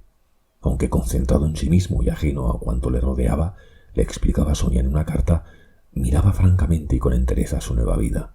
Se daba perfecta cuenta de su situación y no esperaba que mejorase mucho tiempo. No alimentaba vanas esperanzas, contrariamente a lo que suele ocurrir en los casos como el suyo, y no parecía experimentar extrañeza alguna en su nuevo ambiente, tan distinto del que había conocido hasta entonces. Su salud era satisfactoria. Iba al trabajo sin resistencia ni apresuramiento, no lo eludía, pero tampoco lo buscaba. Se mostraba indiferente respecto a la alimentación, pero ésta era tan mala, exceptuando los domingos y días de fiesta, que al fin aceptó algún dinero de Sonia para poder tomar té todos los días.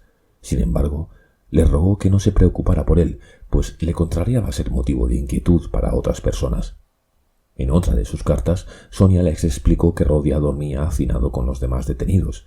Ella no había visto la fortaleza donde estaban encerrados, pero tenía noticias de que los presos vivían amontonados, en condiciones nada saludables y francamente horribles. Raskolnikov dormía sobre un jergón cubierto por un simple trozo de tela y no deseaba tener un lecho más cómodo. Si rechazaba todo aquello que podía suavizar su vida, hacerla un poco menos ingrata, no era por principio, sino simplemente por apatía, por indiferencia hacia su suerte. Sonia contaba que, al principio, sus visitas, lejos de complacer a Raskolnikov, lo irritaban. Solo abría la boca para hacerle reproches, pero después se acostumbró a aquellas entrevistas y llegaron a serle tan indispensables que cayó en una profunda tristeza en cierta ocasión en que Sonia se puso enferma y estuvo algún tiempo sin ir a visitarle. Los días de fiesta lo veía en la puerta de la prisión o en el cuerpo de guardia, a donde dejaban ir al preso para unos minutos cuando ella lo solicitaba. Los días laborables iba a verlo en los talleres donde trabajaba o en los cobertizos de la orilla del Irtych. En sus cartas, Sonia hablaba también de sí misma. Decía que había logrado crearse relaciones y obtener cierta protección en su nueva vida. Se dedicaba a trabajos de aguja y, como en la ciudad escaseaban las costureras, había conseguido bastantes clientes. Lo que no decía era que había logrado que las autoridades se interesaran por la suerte de Raskolnikov y lo excluyeran de los trabajos más duros. Al fin, Razumikhine y Dunia supieron. Esta carta, como todas las últimas de Sonia, pareció a Dunia colmada de un terror angustioso, que Raskolnikov huía de todo el mundo, que sus compañeros de prisión no le querían, que estaba pálido como un muerto y que pasaba días enteros sin pronunciar una sola palabra. En una nueva carta, Sonia manifestó que Rodia estaba enfermo de gravedad y se le había trasladado al hospital del presidio. Parte 2. Hacía tiempo que llevaba la enfermedad en incubación, pero no era la horrible vida del presidio, ni los trabajos forzados, ni la alimentación, ni la vergüenza de llevar la cabeza rapada e ir vestido de harapos lo que había quebrantado su naturaleza. Que le importaban todas estas miserias, todas estas torturas. Por el contrario, se sentía satisfecho de trabajar. La fatiga física le proporcionaba, al menos, varias horas de sueño tranquilo. ¿Y qué podía importarle la comida, aquella sopa de coles donde nadaban las cucarachas? Cosas peores había conocido en sus tiempos de estudiante. Llevaba ropas de abrigo adaptadas a su género de vida. En cuanto a los grilletes, ni siquiera notaba su peso. Quedaba la humillación de llevar la cabeza rapada y el uniforme de presidiario. Pero, ¿ante quién podía sonrojarse? ¿Ante Sonia? Sonia le temía. Además, ¿qué vergüenza podía sentir ante ella? Sin embargo, enrojecía al verla y, para vengarse, la trataba grosera y despectivamente. Pero su vergüenza no la provocaban los grilletes ni la cabeza rapada. Le habían herido cruelmente en su orgullo, y era el dolor de esta herida lo que le atormentaba. Qué feliz habría sido si hubiese podido hacerse a sí mismo alguna acusación. Qué fácil le habría sido entonces soportar incluso el deshonor y la vergüenza. Pero, por más que quería mostrarse severo consigo mismo, su endurecida conciencia no hallaba ninguna falta grave en su pasado. Lo único que se reprochaba era haber fracasado, cosa que podía ocurrir a todo el mundo. Se sentía humillado al decirse que él, Raskolnikov, estaba perdido para siempre por una ciega disposición del destino y que tenía que resignarse, que someterse al absurdo de este juicio sin apelación si quería recobrar un poco de calma. Una inquietud sin finalidad en el presente y un sacrificio continuo y estéril en el porvenir.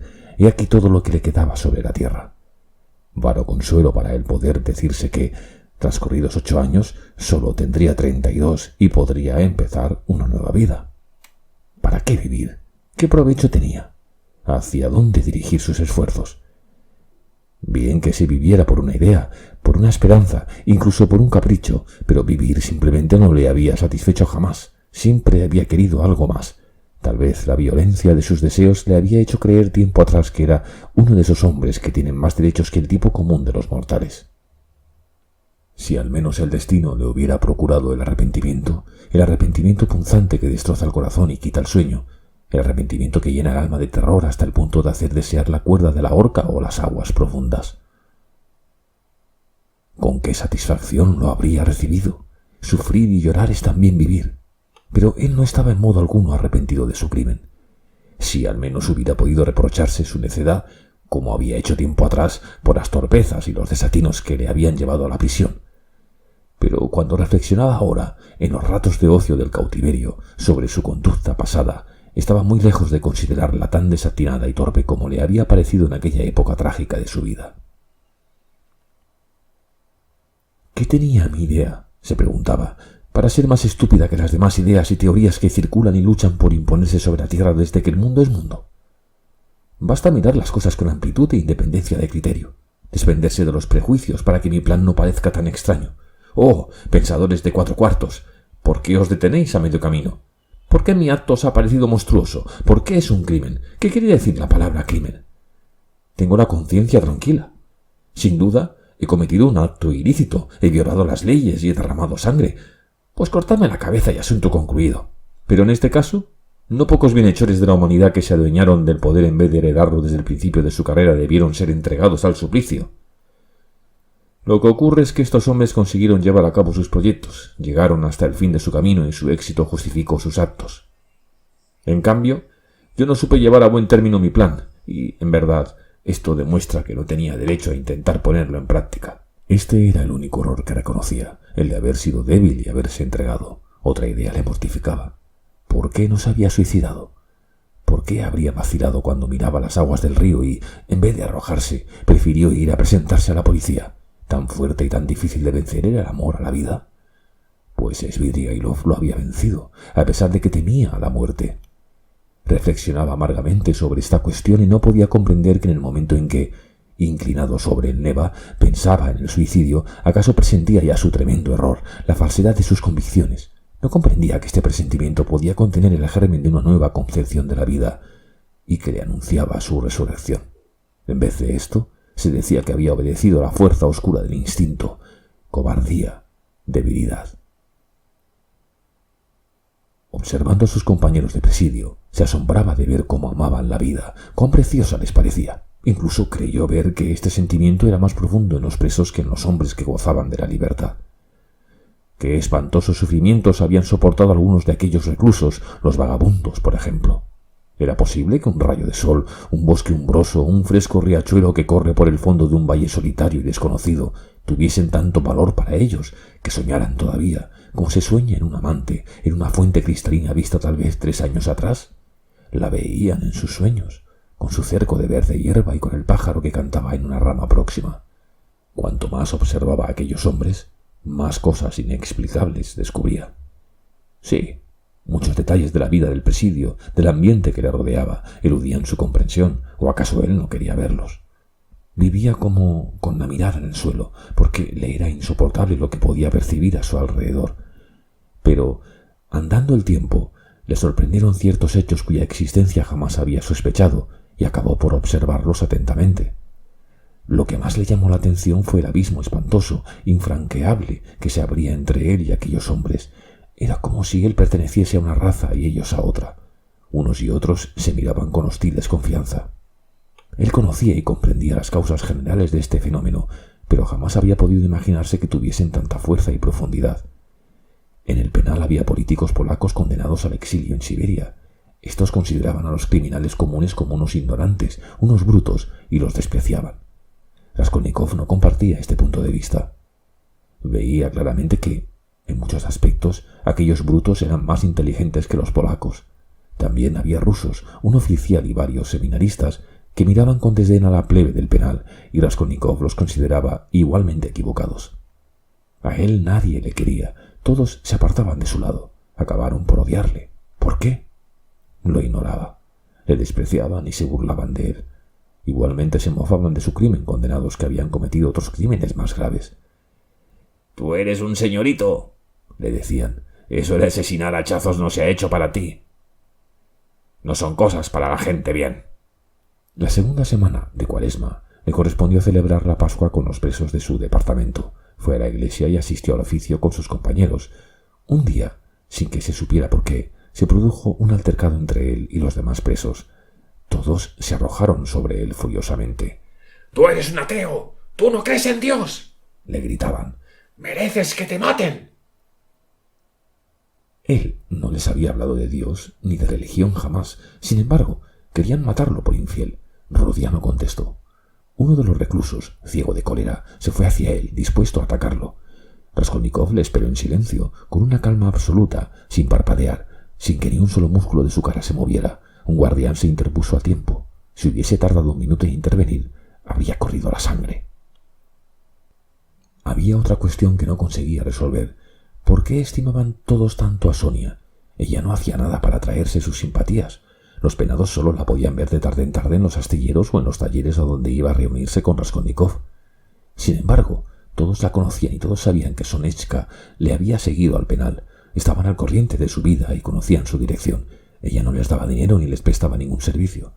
Solamente una vez, en Navidad, hizo un regalo a todos los presos, pasteles y panes rusos. Pero, insensiblemente, las relaciones entre ellos y Sonia fueron estrechándose. La muchacha escribía cartas a los presos para sus familias y después les echaba al correo. Cuando los deudos de los reclusos iban a la ciudad para verlos, ellos les indicaban que enviaran a Sonia los paquetes e incluso el dinero que quisieran remitirles. Las esposas y las amantes de los presidiarios la conocían y la visitaban. Cuando Sonia iba a ver a Raskolnikov a los lugares donde trabajaba con sus compañeros, o cuando se encontraba con un grupo de penados que iban camino del lugar de trabajo, todos se quitaban el gorro y la saludaban. «Querida Sonia Simonovna, tú eres nuestra tierna y protectora madrecita», decían aquellos presidiarios, aquellos hombres groseros y duros a la frágil mujercita. Ella contestaba sonriendo y a ellos les encantaba esta sonrisa. Adoraban incluso su manera de andar. Cuando se marchaba, se volvían para seguirla con la vista y se deshacían en alabanzas. Alababan hasta la pequeñez de su figura. Ya no sabían qué elogios dirigirle. Incluso la consultaban cuando estaban enfermos. Raskolnikov pasó en el hospital el final de la Cuaresma y la primera semana de Pascua. Al recobrar la salud, se acordó de las visiones que había tenido durante el delirio de la fiebre. Creyó ver el mundo entero asolado por una epidemia espantosa y sin precedentes que se había declarado en el fondo de Asia y se había abatido sobre Europa. Todos habían de perecer, excepto algunos elegidos. Triquinas microscópicas de una especie desconocida se introducían en el organismo humano. Pero estos corpúsculos eran espíritus dotados de inteligencia y de voluntad. Las personas afectadas perdían la razón al punto. Sin embargo, cosa extraña, jamás los hombres se habían creído tan inteligentes, tan seguros de estar en posesión de la verdad. Nunca habían demostrado tal confianza en la infalibilidad de sus juicios, de sus teorías científicas, de sus principios morales. Aldeas, ciudades, naciones enteras se contaminaban y perdían el juicio. De todos se apoderaba un mortal desazón y todos se sentían incapaces de comprenderse unos a otros. Cada uno creía ser el único poseedor de la verdad y miraban con piadoso desdén a sus semejantes. Todos, al contemplar a sus semejantes, se golpeaban el pecho, se retorcían las manos, lloraban.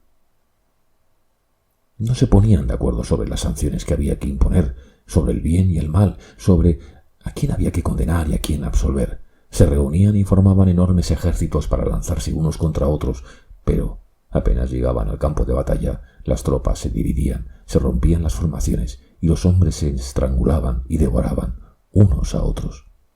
En las ciudades, las trompetas resonaban durante todo el día.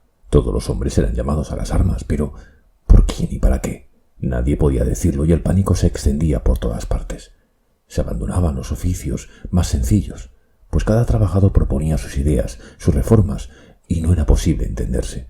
Nadie trabajaba la tierra, aquí y allá. Los hombres formaban grupos y se comprometían a no disolverse, pero poco después olvidaban su compromiso y empezaban a acusarse entre sí, a contender, a matarse. Los incendios y el hambre se extendían por toda la tierra. Los hombres y las cosas desaparecían. La epidemia seguía extendiéndose, devastando. En todo el mundo solo tenían que salvarse algunos elegidos, unos cuantos hombres puros, destinados a formar una nueva raza humana, a renovar y purificar la vida humana. Pero nadie había visto a estos hombres, nadie había oído sus palabras, ni siquiera el sonido de su voz. Raskolnikov estaba amargado, pues no lograba librarse de la penosa impresión que le había causado aquel sueño absurdo. Era ya la segunda semana de Pascua. Los días eran tibios, claros, verdaderamente primaverales. Se abrieron las ventanas del hospital, todas enrejadas y bajo las cuales iba y venía un centinela. Durante toda la enfermedad de Rodia, Sonia solo le había podido ver 2 veces, pues se necesitaba para ello una autorización sumamente difícil de obtener. Pero había ido muchos días, sobre todo al atardecer, al patio del hospital para verlo desde lejos, un momento y a través de las rejas. Una tarde, cuando ya estaba casi curado, Raskolnikov se durmió. Al despertar se acercó distraídamente a la ventana y vio a Sonia de pie junto al portal. Parecía esperar algo. Raskolnikov se estremeció. Había sentido una dolorosa punzada en el corazón. Se apartó a toda prisa de la ventana.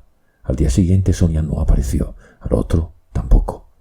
Rodia se dio cuenta de que la esperaba ansiosamente. Al fin dejó el hospital. Ya en el presidio, sus compañeros le informaron de que Sonia Simonovna estaba enferma. Profundamente inquieto, Raskolnikov envió a preguntar por ella. Enseguida supo que su enfermedad no tenía importancia. Sonia, al saber que su estado preocupaba a Rodia, le escribió una carta con lápiz para decirle que estaba mucho mejor y que solo padecía un enfriamiento. Además, le prometía ir a verlo lo antes posible al lugar donde trabajaba. El corazón de Raskolnikov empezó a latir con violencia.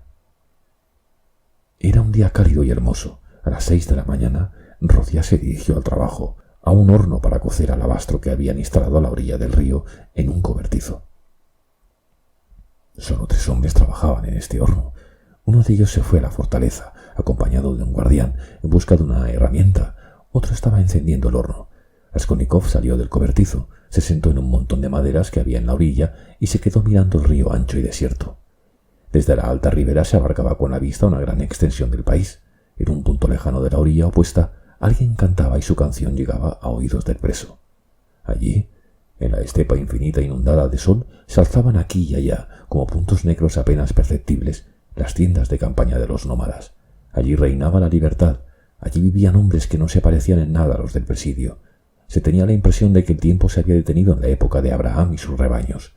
Raskolnikov contemplaba el lejano cuadro con los ojos fijos y sin hacer el menor movimiento. No pensaba en nada, dejaba correr la imaginación y miraba, pero al mismo tiempo experimentaba una vaga inquietud. De pronto vio a Sonia a su lado. Se había acercado en silencio y se había sentado junto a él. Era todavía temprano y el fresco matinal se dejaba sentir.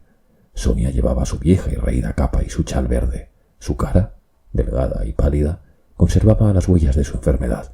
Sonrió al preso con expresión amable y feliz y, como de costumbre, le tendió tímidamente la mano. Siempre hacía este movimiento con timidez. A veces incluso se abstenía de hacerlo por temor a que él rechazara su mano, pues le parecía que Rodia la tomaba a la fuerza. En algunas de sus visitas incluso daba muestras de enojo y no abría la boca mientras ella estaba a su lado. Había días en que la joven temblaba ante su amigo y se separaba de él profundamente afligida. Esta vez, por el contrario, sus manos permanecieron largo rato enlazadas. Rodia dirigió a Sonia una rápida mirada y bajó los ojos sin pronunciar palabra. Estaban solos. Nadie podía verlos. El guardián se había alejado. De súbito, sin darse cuenta de lo que hacía, y como impulsado por una fuerza misteriosa, Raskolnikov se arrojó a los pies de la joven. Se abrazó a sus rodillas y rompió a llorar. En el primer momento, Sonia se asustó. Mortalmente pálida, se puso en pie de un salto y le miró, temblorosa. Pero al punto lo comprendió todo y una felicidad infinita centelleó en sus ojos. Sonia se dio cuenta de que Rodia la amaba. Sí, no cabía duda. La amaba con amor infinito. El instante tan largamente esperado había llegado.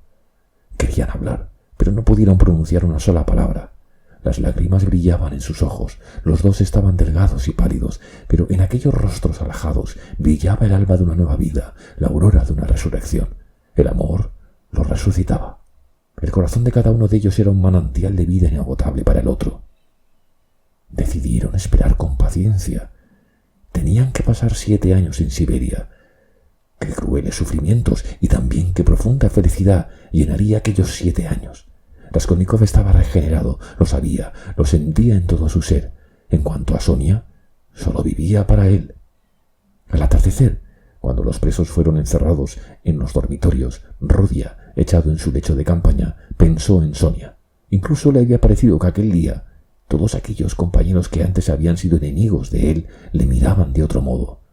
Él les había dirigido la palabra y todos le habían contestado amistosamente. Ahora se acordó de este detalle, pero no sintió el menor asombro. ¿Acaso no había cambiado todo en su vida? Pensaba en Sonia. Se decía que la había hecho sufrir mucho. Recordaba su pálida y delgada carita. Pero estos recuerdos no despertaban en él ningún remordimiento, pues sabía que a fuerza de amor compensaría largamente los sufrimientos que le había causado.